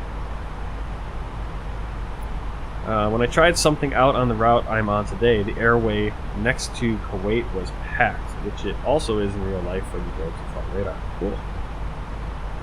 Like I'm gonna have to look at the live traffic again. I mean, I like the Alpha India Group traffic. I really do. You know, the thing I like about Alpha India Group traffic is that, and it's very similar. Again, I don't know if you played X-Plane, but X-Plane has it's called World Traffic 3, and that's a payware actually. Alpha India Group traffic is free. And what it does is it's offline and it's AI, and so it fills in. It goes off real schedules, and you know, maybe the schedules are not perfectly up to date always. Again, things are really weird now, so if you were doing up to date, you might not have any traffic at some airports. What's cool about Alpha India Group traffic is that there'll be planes actually at the gates, because that's how it works. Whereas with the live traffic, I don't know if they've changed this, but the live traffic, the planes sometimes don't spawn in until they're taxiing, or until suddenly a plane will spawn in. And then it'll start backing up. I don't know what it starts doing there, because it's going off of flight aware or something like that. But that's cool that you're seeing a lot of planes now on, because I know, like, I haven't done live traffic in months now since I got Alpha India Group, but when I got Alpha India Group traffic, it was just like, please, I need something so I can see some real life traffic, even if it's not live. That's good. But early on, the live traffic, and again, you know, it's still a work in progress. It was kind of that. I think Microsoft Flight Simulator landed at just the kind of the right time and also the wrong time for just exploding. Because it landed at the right time. People had a lot of time at the end of 2020, right? It came out 2020, right? Yeah. People had a lot of time at the end of 2020 to get into a flight simulator and do a lot of flying. Except for me, I was working all the time. But it was just a terrible time, because they were introducing this concept that, oh, you can go and fly and see real other planes that are flying around in the sky, tracking with the online. The problem is so many people were going around, it's like, I haven't seen a live plane in all my flights. It's like, yeah, because there aren't that many live flights.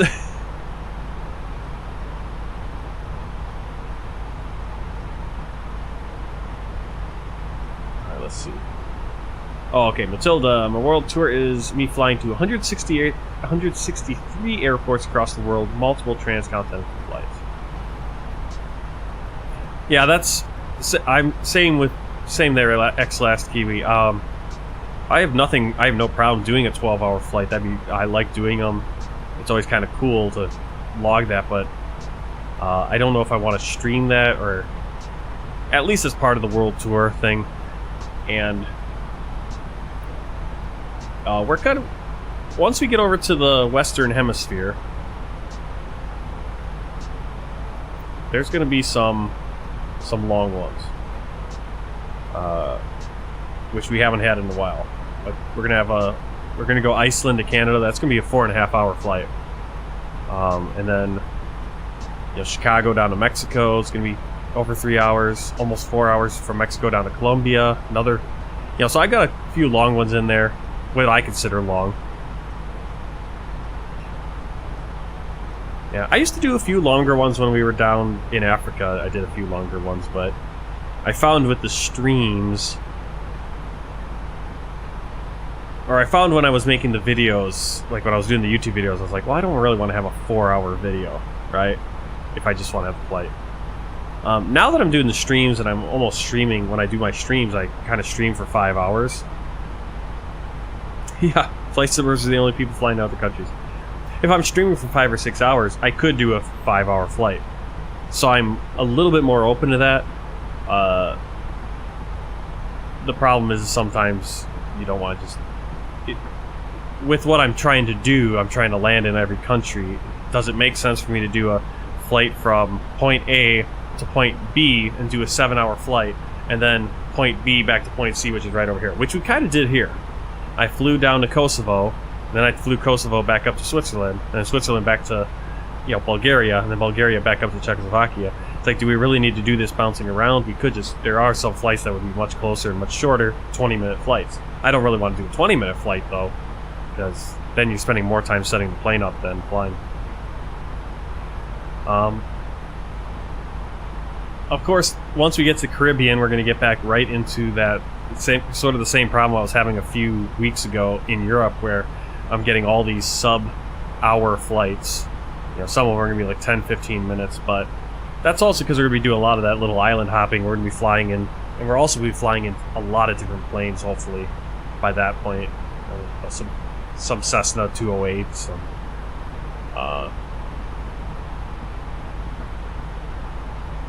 Now, what's interesting, I have 4 flights in a row. I'm looking right here where I'm flying the A320 for Air France. Because I'm going to be flying Haiti to Guadeloupe, and then Guadeloupe to Martinique, then Martinique to French Guiana, then French Guiana back to Martinique. All those are going to be Air France Airbus A320s. But quite a mix, and I'm actually surprised how many flights there are that are on bigger planes. But there's also a number of ATRs and Cessnas, and heck, there's a Pilatus PC-12, Romero Islander one. Once we get to those, if I don't buy those planes, or those planes aren't available free or something, we'll see. Kind of swap them out, fly them in different things. We got the nice sun coming in behind us. Frame rate is being weird. Not sure why. Yeah, surprisingly, I don't have a ton of Caribbean Airlines. I somehow avoided only doing Caribbean Airlines.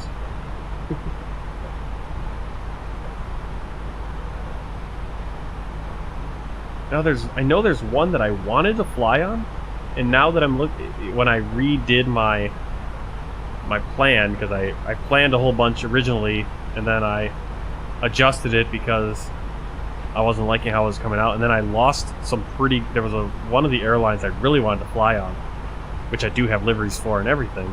Now I can't find it. I can't remember what it was called.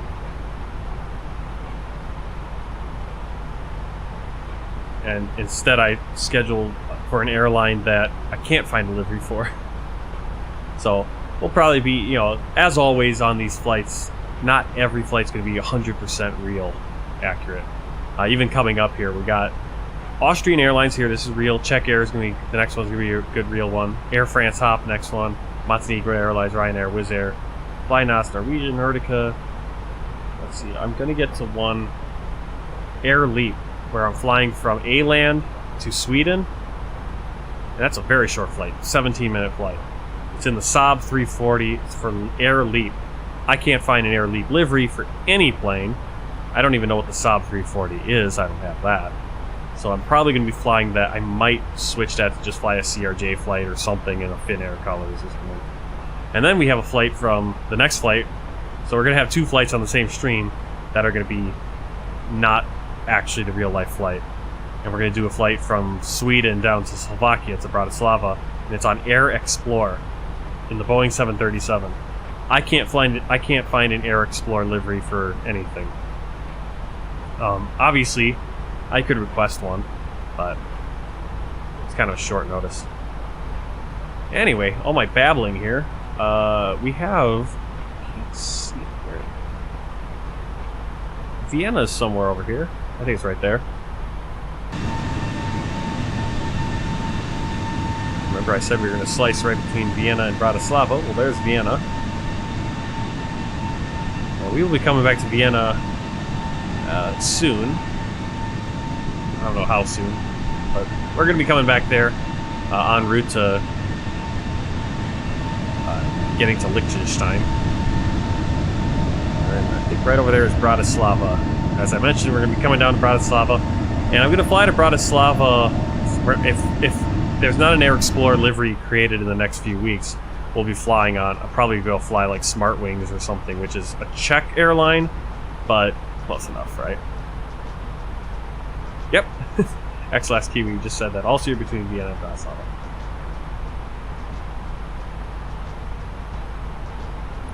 Does Austrian 800 now flies Sofia to Vienna?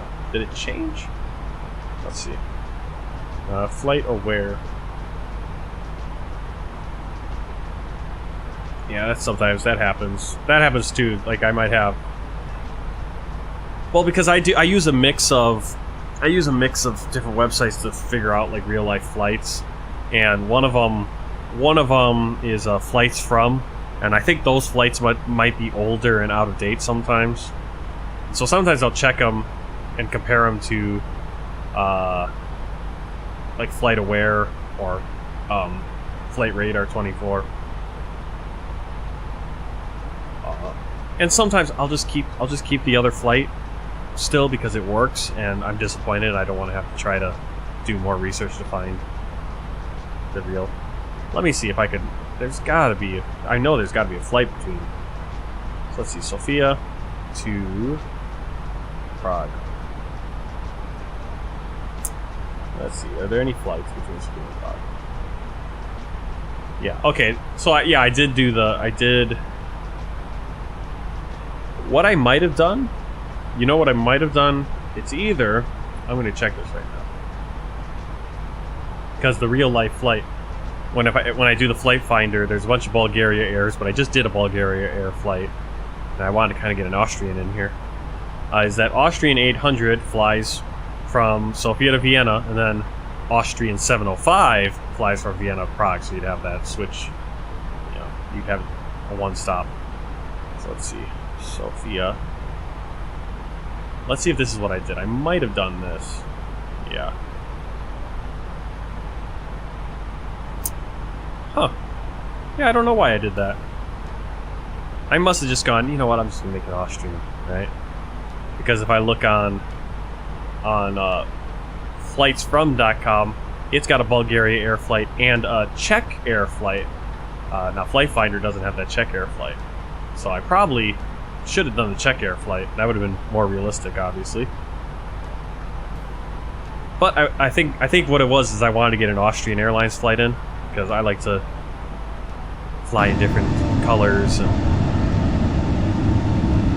man, look at those clouds. Is this not the best time of day to fly? For some reason. I think for the clouds, it's the best time to fly. If you want to see what's on the ground, it isn't. Because just the haze, it's impossible to see sometimes. Alright, we need to start thinking about descending. In fact, it might be too late. We might have screwed this whole flight up. Oh yeah, definitely. Alright, checking my star chart. By the time I get to...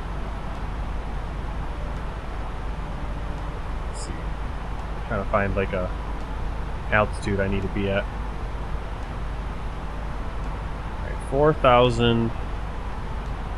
I think a Kiva we want to be at 4,000 feet. So what I'm going to do is go over here to the calculator. And we don't have VNAV yet, I think, in the development version. But there is VNAV in the experimental version for the A32NX. Creepy Kirk says it works really cool. I'm looking forward to it coming over to development. I don't want to switch over to experimental. Okay, we need to start descending 107 nautical miles before our target, where we want to be down. So, go here, NavT, fix info, Kiva with an E, right? That's our transition point. By the time I get to a Kiva, I want to be... I'm going to put the radius out to like 115 nautical miles. Just give myself some extra time. Of course, we have we don't have... Yep, see, we should start descending. So we're going to do that. Yeah, we're going to do another flight after this. We're going to fly from Prague over to Paris. So that'll be cool. Let me see. Let's see if we can turn the ATC back on. Sometimes it breaks if you turn it off. Yeah, see? It's broken now, so now I have to do it manually. So guess what? I'm just gonna ignore it.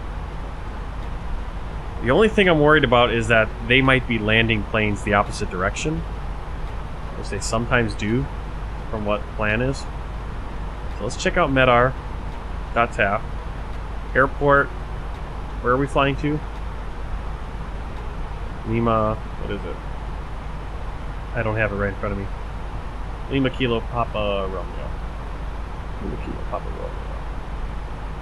Alright, Medar data. Winds are... Yeah, so we're still going to want to come... They're coming 30 degrees at 5 knots, so we still want to come in on runway 6. That's the runway they should be using. Now, we're not going to be cleared and all that stuff, but I don't... Who needs the ATC? The in-game ATC.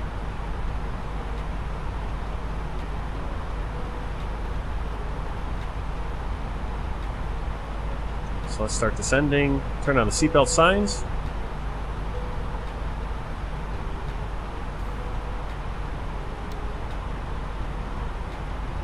The flight crew has turned on the fasten seatbelt sign. Yep, Matilda. Yeah, I just say that. Matilda, we're going to be flying to Paris. So I'm going to get the... I mean, I have the Medar data right over here, but let's get it printed out. Yep, we're going to fly to Paris on Czech Airlines. Well, that's the nice thing. I mean, I like VATSIM. I like the concept of VATSIM. I completely forgot Germany did switch from winter to summer. Do you guys have daylight saving time also? And you do it today. I think when did we switch in the United States? I think we switched last week. No, not this Sunday, because I didn't work this Sunday. So on the 13th it must have been.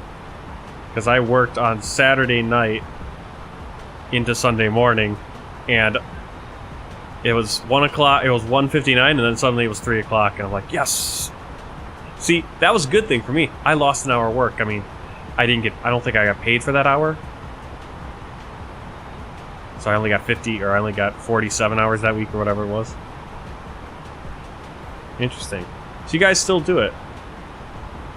Yeah, for some reason, suddenly this year, we had daylight savings time, and then the switch, and then the next day, the U.S. Senate unanimously is voted to we need to get rid of this. We need to stay on daylight saving times permanently.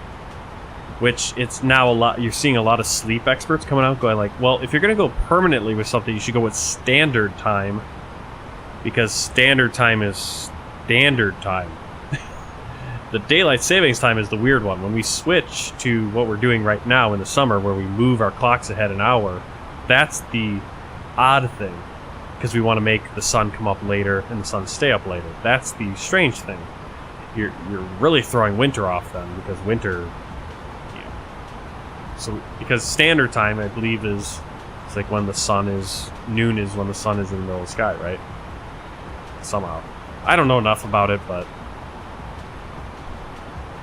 I don't know. People were freaking out this year. It's like, it messes with people's sleep cycles. I'm like, yeah, it does, but I mean, maybe that's the reason I'm having all my problems at work.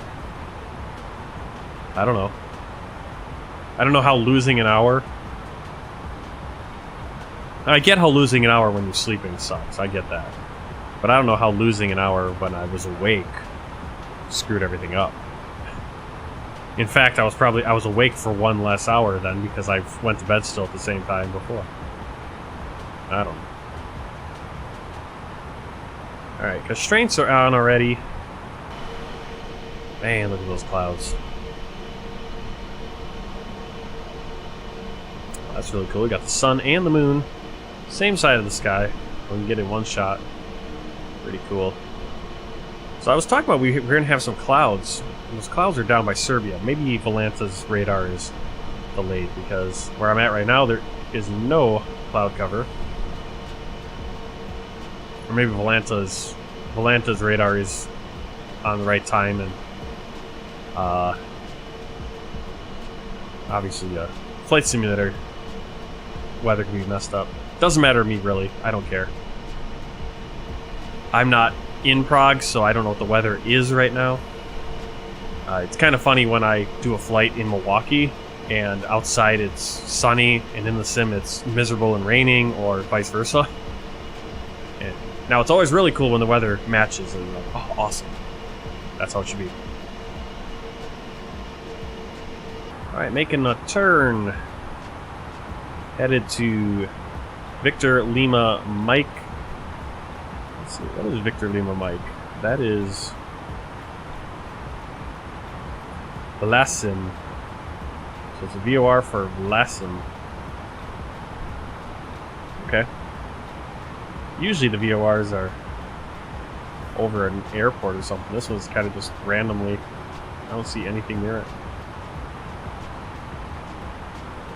Oh, there's Vlasim. Okay, it is there. Maybe it is over the airport. I didn't see Vlasim the first time. Yeah, so this is where my paternal grandmother's family is from.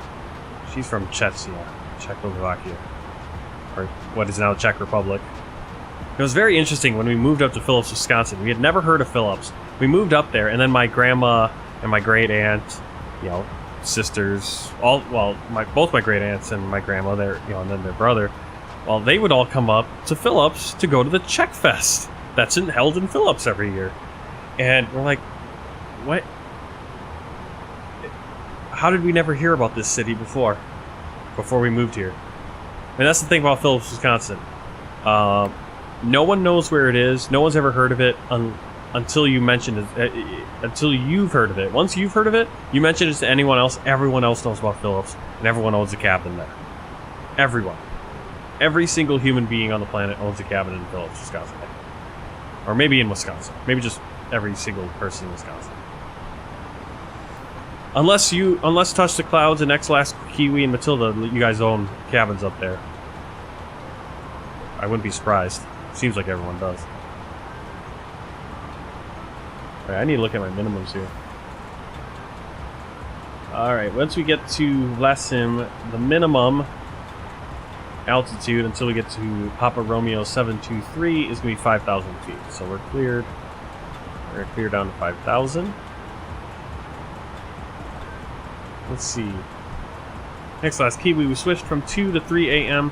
So I was confused why it is 2 Zulu in-game before for me. Yeah.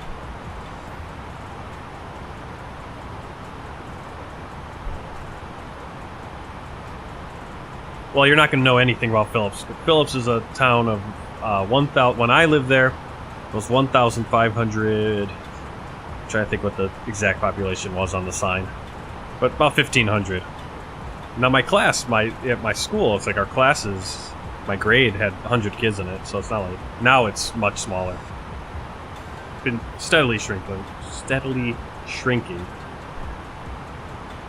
But yeah, Philips, it's interesting because Philips is the headquarters for 2 or 3 world, corporations, that have a worldwide reach. One of them is Marquip. And I always found that kind of strange. And then when I was driving, I was on a taxi ride in Shanghai when I was getting training for one of my jobs, my teaching jobs in China, 10 years ago now. And I was going down the road in Shanghai, and I noticed on one of the, just, like a hole-in-the-wall office, it had a Marquip sign on it. I'm like, well, there you go. It is a worldwide company, isn't it? And there's a Marquip office here, and there's the Shanghai Marquip office or whatever. So that was always strange. We have a concrete park, or we have. I don't live in Philips now, but I did grow up there. Third grade through high school. So we have a concrete park. The local, the bar, I forget what the bar's called, Stony Pub, just south of Philips. The owner had an artistic streak, and what he would do was he would take all the broken bottles, or the bottles, he'd break them, or take the broken bottles, one way or the other, and he would make he'd make statues out of concrete and stick like the bottles in as decorations, as eyes or whatever, and they're very crude. They're very they're not masterful pieces of art. I mean, it's just, in fact, let me bring it up. Wisconsin Concrete Park. So it's crazy the stuff you see. I might be forgetting the more famous crazy stuff there. Okay, let's see if I can find some pictures.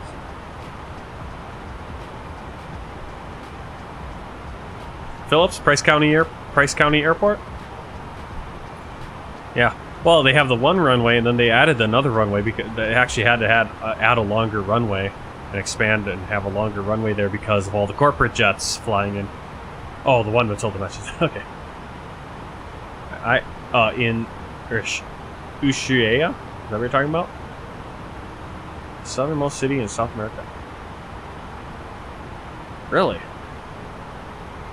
I don't think I'm flying to Ushuaia, but that might have been an option because I was trying to figure out a way to get to the Falkland Islands. So that might be what you're talking. That might be that city. All right, we are descending nicely. It looks like. I hope.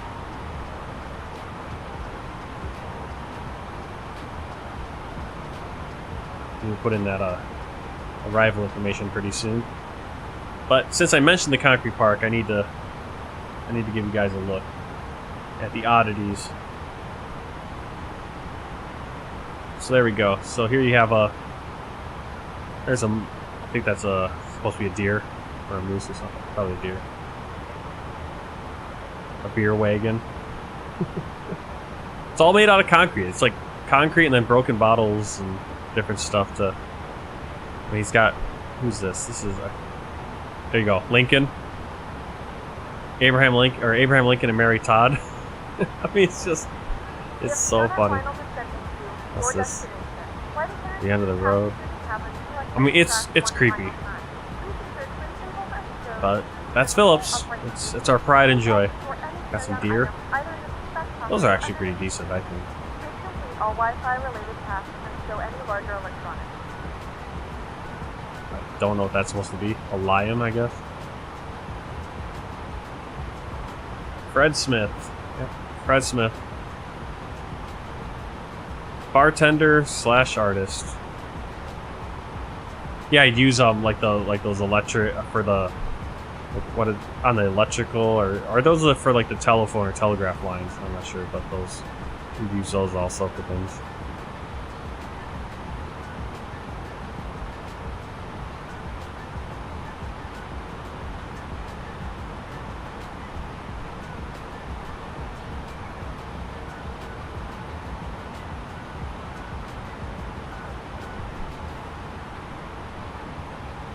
There we go. He's got a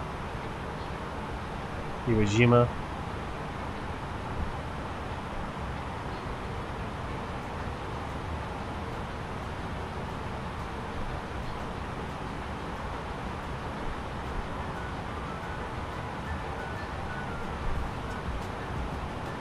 No, I mean, it's just, it's, I mean, they're not, like I said, they're not, it's not like Michelangelo's The David or something, but it's, yeah, it's kind of interesting, just this, you know, this bartender, you know, this bar owner decided, hey, I want to make statues, and it's amazing. I mean, he's got a ton of them. And yeah, it's a protected, I mean, it's a landmark, and there you go. So if you're ever, that's where I grew up. I lived in Milwaukee, and then we moved up to Phillips, and then I moved back to Milwaukee, and then lived in China for 8 years myself, and well, my wife, but my wife is from China, so she obviously lived there. And she lived there longer than 8 years. Alright, we're on our descent. We're at below 10,000, so we should put those landing lights on. We should also...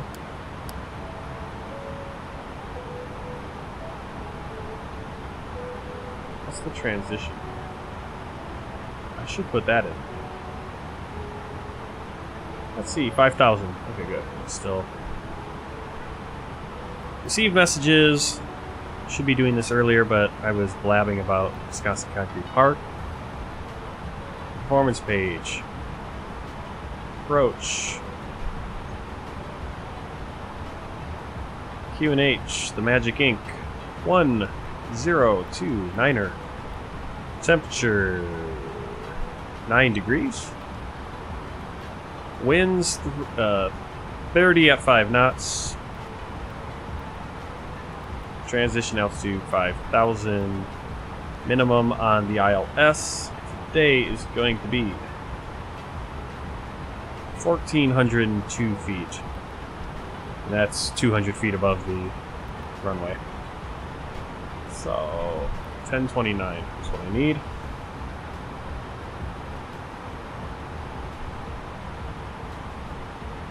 Oh, starting to get some views of the Czech countryside. Yeah, and like I said, Phillips is known for Wisconsin Concrete Park, but it's also known, it's something I didn't know, and this is why the Czech, it has the annual Czech, what'd I say, it was a Czech festival, and like right in the middle of town is a small park that has it's called Sokol Park, which has a memorial to the Czech town of Sokol, which was one of the towns where almost every single citizen of the town was executed by Nazi Germans during World War II. And so there's a monument there for that.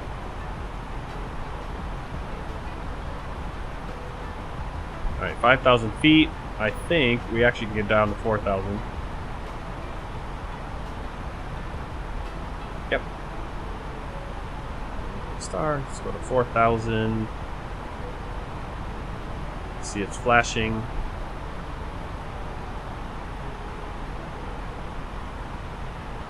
Descend 4,000 feet. Start slowing down.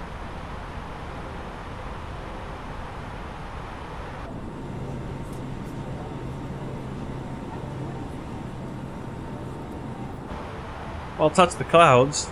Yep, check out the view. Did you just write check out the views, but like check? Except, unfortunately, you didn't put, you almost had it. It should be CZ EC. And then it'll be really good. I'm guessing that's the joke. That's the dad joke right there. I almost bought a book from Barnes & Noble. We went to the mall today for like an hour. And me and the boy were hanging out at Barnes & Noble. Me and baby Elisha were at Barnes & Noble while my wife was spending the $100 gift card I had gotten her for her birthday or whatever. Or for Valentine's Day. Her birthday's coming up. And so she was doing that, and she was like, oh, I don't think it's good for him to, all the perfume and all the makeup smells. So I'm like, so I just took off and went over to the Barnes & Noble, looking at the different books and stuff that were just around, and I was tempted to buy a dad joke book, but I was like, well, I could just look dad jokes up on the internet if I wanted to. Well, this is going to be a nice landing. Hopefully it clears up. Nice and cloudy. I think we're flying right over Prague right now. I did not activate the Prague photogrammetry that I downloaded. Because I wanted to see if, unfortunately though, we have all these clouds. Because the problem with the downloaded photogrammetry is that the trees are then all the photogrammetry trees, unfortunately. And then you don't get to see Bajanabashi's wonderful, beautiful spring trees that show up in the cities. But in any case, so we got the, I think all this is just auto-gen, but it's really good.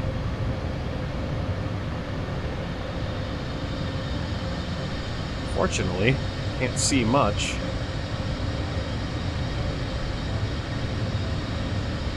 Of course, when we have approach right over the city, we get weather that masks the city.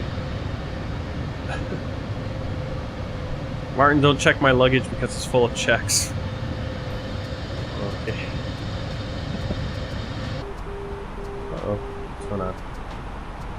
Alright, we're at 4,000 feet. Still gotta be at 4,000 feet until Kiva. Let's see. Once we get to 8.8 miles out from the ILS. Yeah, it looks like we could have done an ILS approach where we go all the way into the VOR. I don't know why. Well, I bet you if we were listening to the in-game ATC, they'd tell us about probably right about here. Oh yeah, we're not clearing you down any further because we want you to go all the way into the airport and then come back out. But we're doing this transition, just nice straight in. You can bribe him with a check though. Let's see, exit. According to Google, the largest one in the last... Oh, you guys are talking about an earthquake. Missed that. What is the largest magnitude earthquake recently in Germany? Are there earthquakes in Germany? Like big earthquakes? Bigger than the 1.9? Because 1.9 is like nothing. I can't wait until the Missouri fault line cracks and just wipes out the entire Midwest. The biggest earthquake of all time. That thing is just gonna be a disaster. Oop, we got some cool, you see the power lines? This is actually a mod that adds in power lines and where they actually should be, and has lines between them and different colored poles and little red balls on them if you're near the airport or whatever. 2,500. Alright, 2,500 feet. That's the airport elevation is 1234. Runway is 1202. So we're only about, like I said, get a little clear here. Yeah, I was gonna say I've never heard of a German earthquake.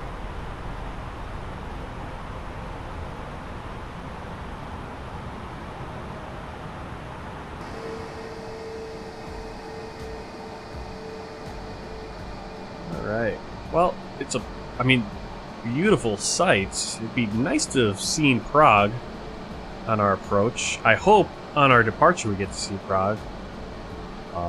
We should be able to if we depart the same runway we're landing. But who knows? Unfortunate. But that's how it goes sometimes.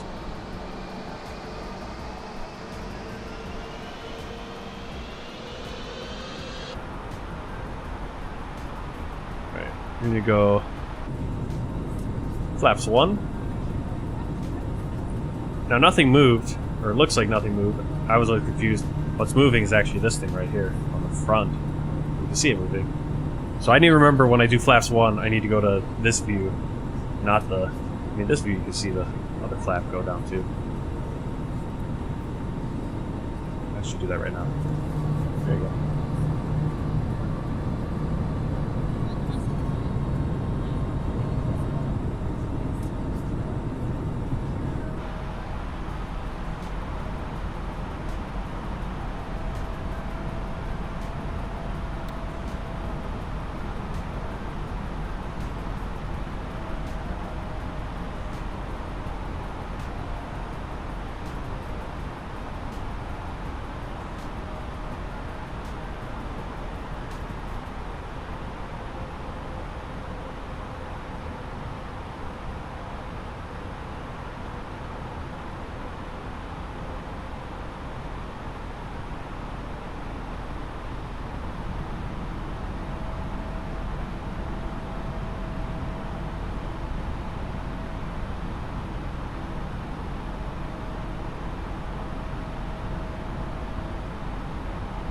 been a while since I played, what's that game? Kingdom Come, which is based in Czechoslovakia. Now, granted, it might be based more in Slovakia. 2,500. I'm going to look. I can't remember what cities that's around. Now that I'm looking at it, it's like, it'd be kind of cool to see. Forget what that is.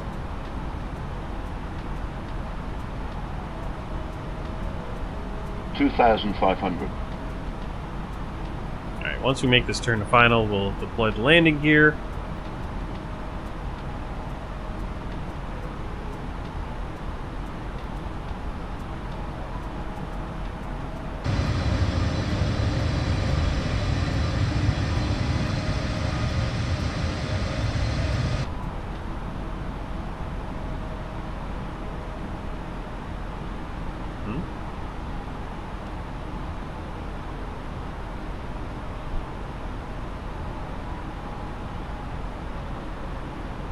Arm the spoiler, medium auto brake. 2,500.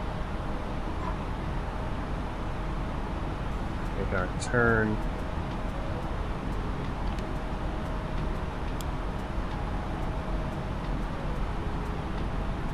Alright, so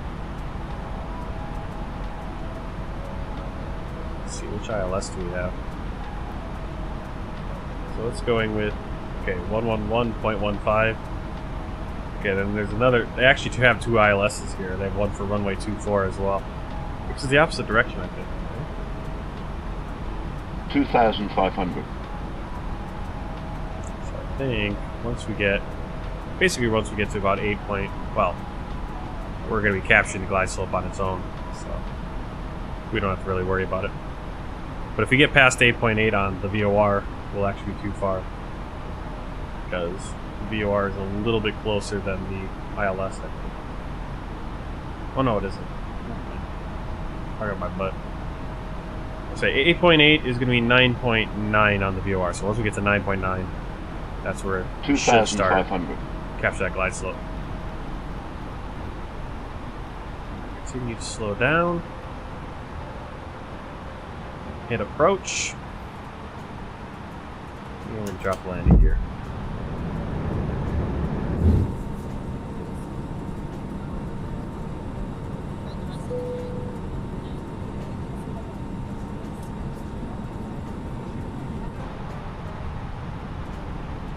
$2,500.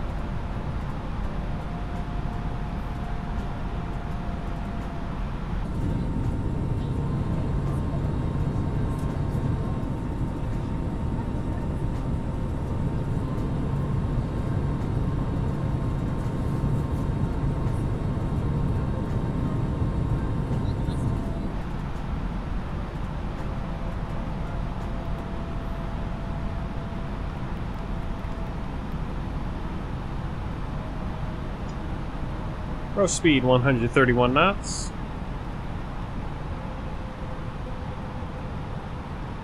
Glide slope is captured. We're on the diamonds. Speed is coming down. And we are full flaps. Go autopilot 1 and 2. Got our dual Cat 3.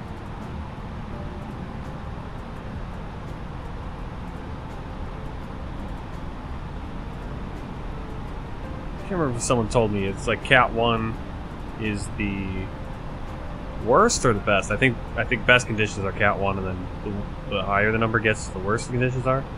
So it says Cat 3. I'm going to have to pay attention because I'm not sure if that changes or if it's always Cat 3. Cool thing with the A32NX is it actually has a fully functional auto land. So if we were going to struggle here, I'm not sure when you use auto land though, because if you can't land with once you get to the minimums, you can't see the runway. You're supposed to go around. Okay, Cat 3 is auto land. I think that's so. Maybe it always goes Cat 3 when you have it set up with the autopilot and you're coming in with the ILS. It's always there.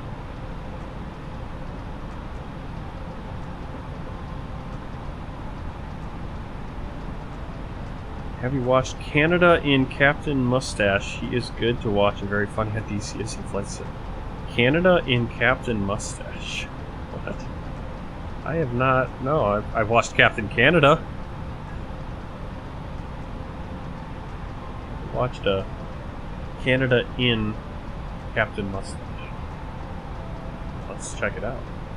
Is he on Twitch or YouTube? Maybe both. Let's see if he's on YouTube. Nothing on YouTube, so it must be Twitch. I defaulted to YouTube, but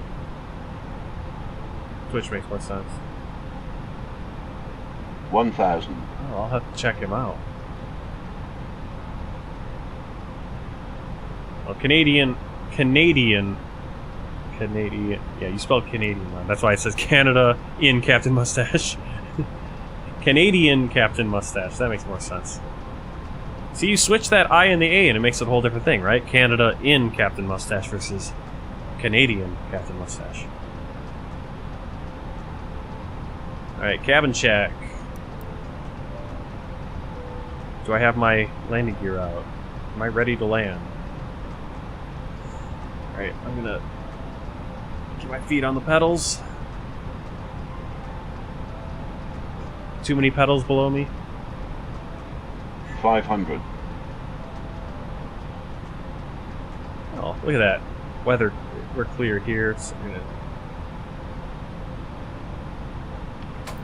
400. disengage all this. So now it's saying Cat 2. So I wonder if that changes. Okay, it's Cat 1 now. 300. 100 above. 200. Minimum.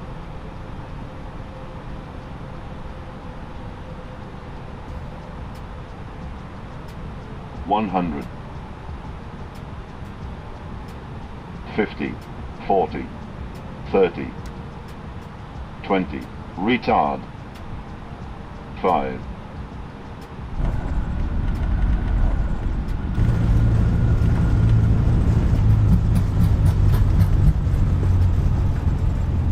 Kind of a bumpy runway.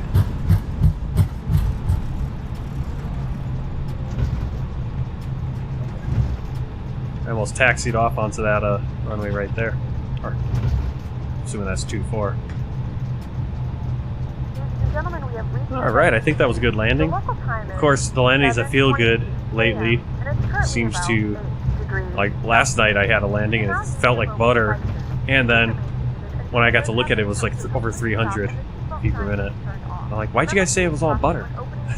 Hey, Bills Senior 100, welcome to the stream. We just landed in Prague. Alright, so we're going to clear the flaps.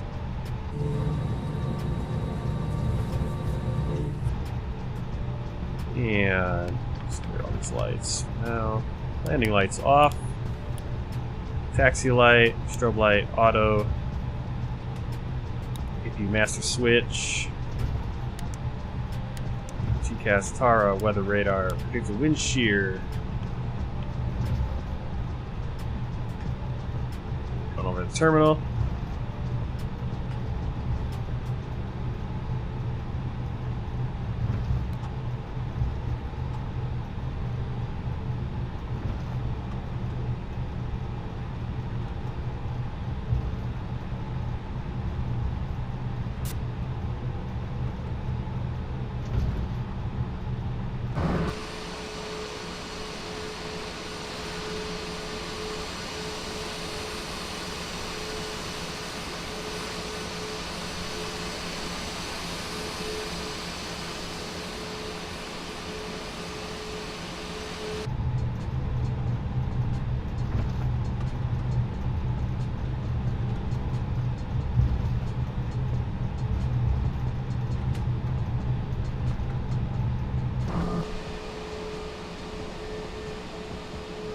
Of course, we're gonna go park in the lonely part of the airport.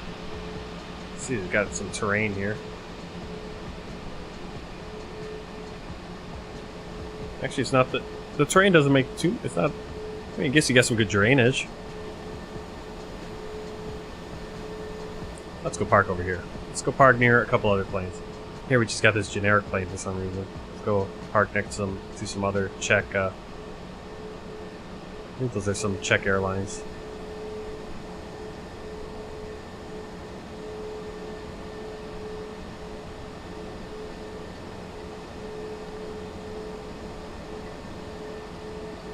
I think this airport I think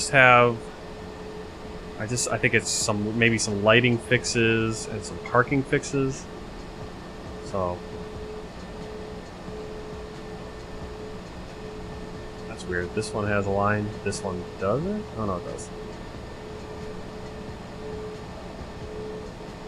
It's always amazing when you can find really good freeware mods for an airport and it makes it look like a payware. But not every airport has that, and unfortunately Prague doesn't. I think there actually is a payware for Prague, and so I guess I'm not going to be seeing an awesome freeware anytime soon. Alright, parking brake on. Let's turn off our taxi lights there. Start the APU. Call for the jetway and the power truck as we turn down the engines. Beacon light off. Taxi light off. External power.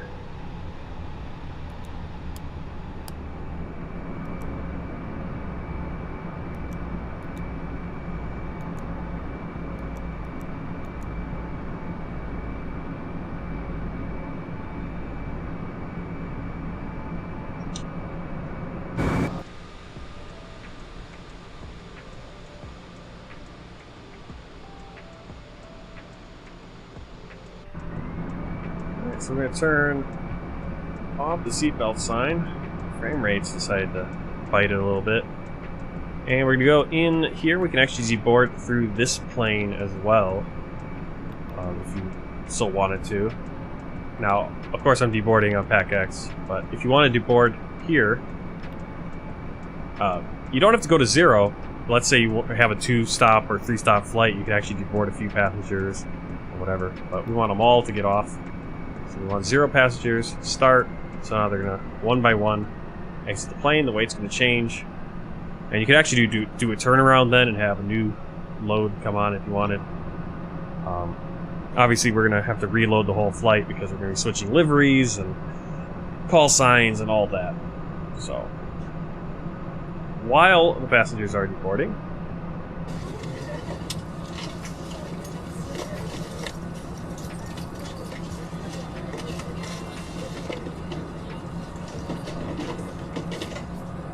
while the passengers are doing that, we're going to check out Volanta, do a little bit of flight review. If I can find it.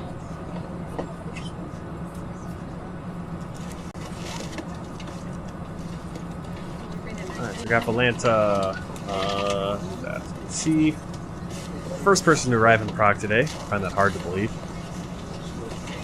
You can see our basically a straight shot flight, a little bit over Serbia, Hungary, split between Vienna and Bratislava, and over Prague. We didn't get to see much of the city though because of the clouds.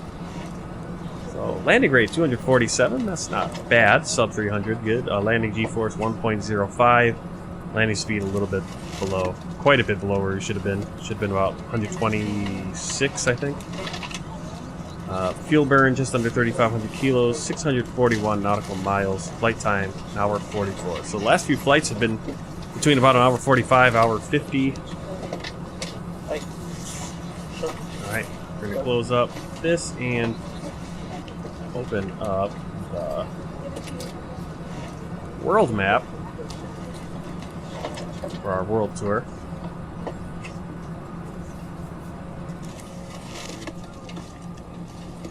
So everywhere we've been so far, filled in with the country's flags, and today we are in Czech Republic.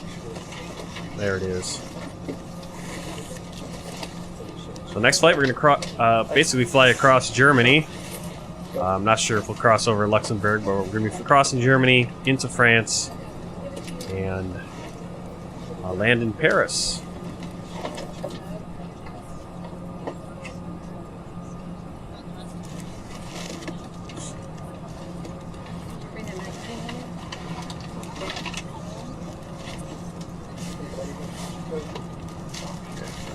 Chat's all screwed up now.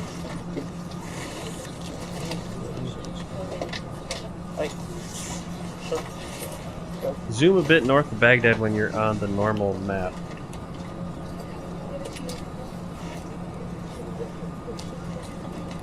North of Baghdad. On Volanta?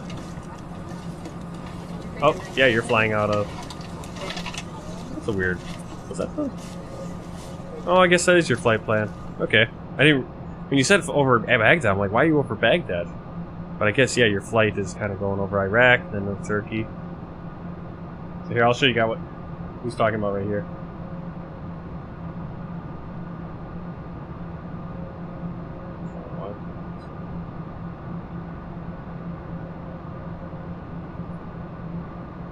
So Kiwi, ex-Kiwi is coming out of Qatar.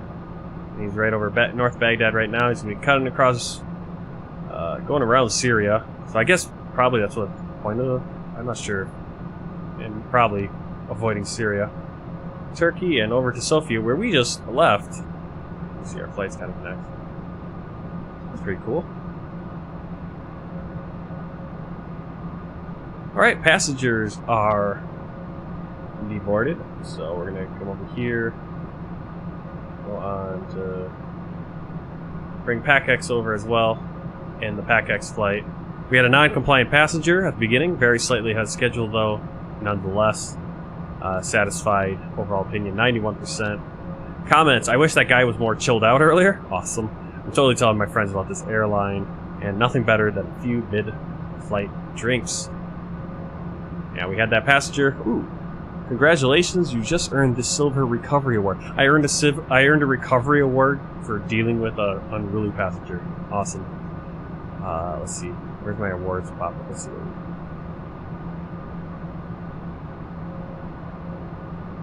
I'll pass some choice.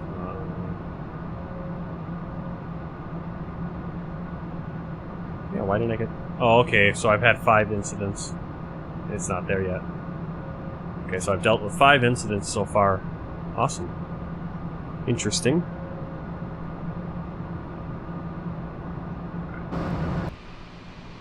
Okay, well, that is our flight. Today, flight 127 is just after 10 o'clock. So...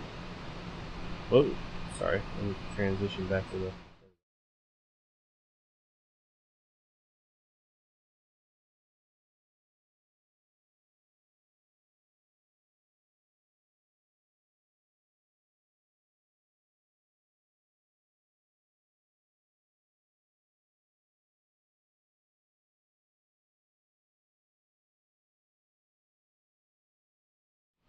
Wrong scenes. Wrong scenes. Oh, man. Alright, there we go. Everything looks good now. Okay, so for YouTube, I'll be shutting down the stream and then starting a new stream.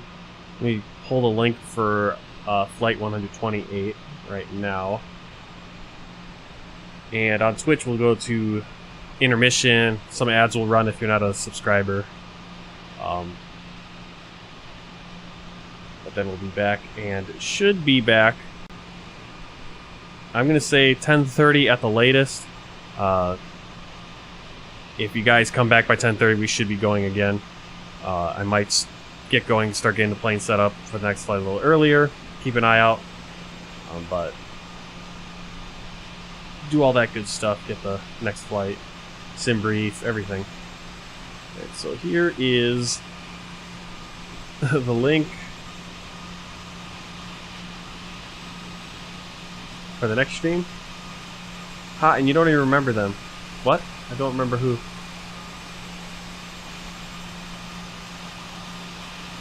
Oh, all the stuff you find on the FlyByWire, yeah.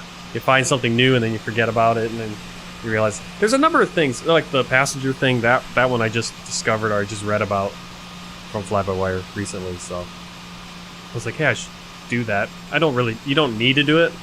It's just an extra thing. I mean, I suppose you don't need... It kind of makes sense to have them load on because then you don't have to deal with the fuel page. You can just do your fuel in the EFB and then do your weights and balances. All that's controlled through the plane now. It disables this. You can't even really do it with this anymore.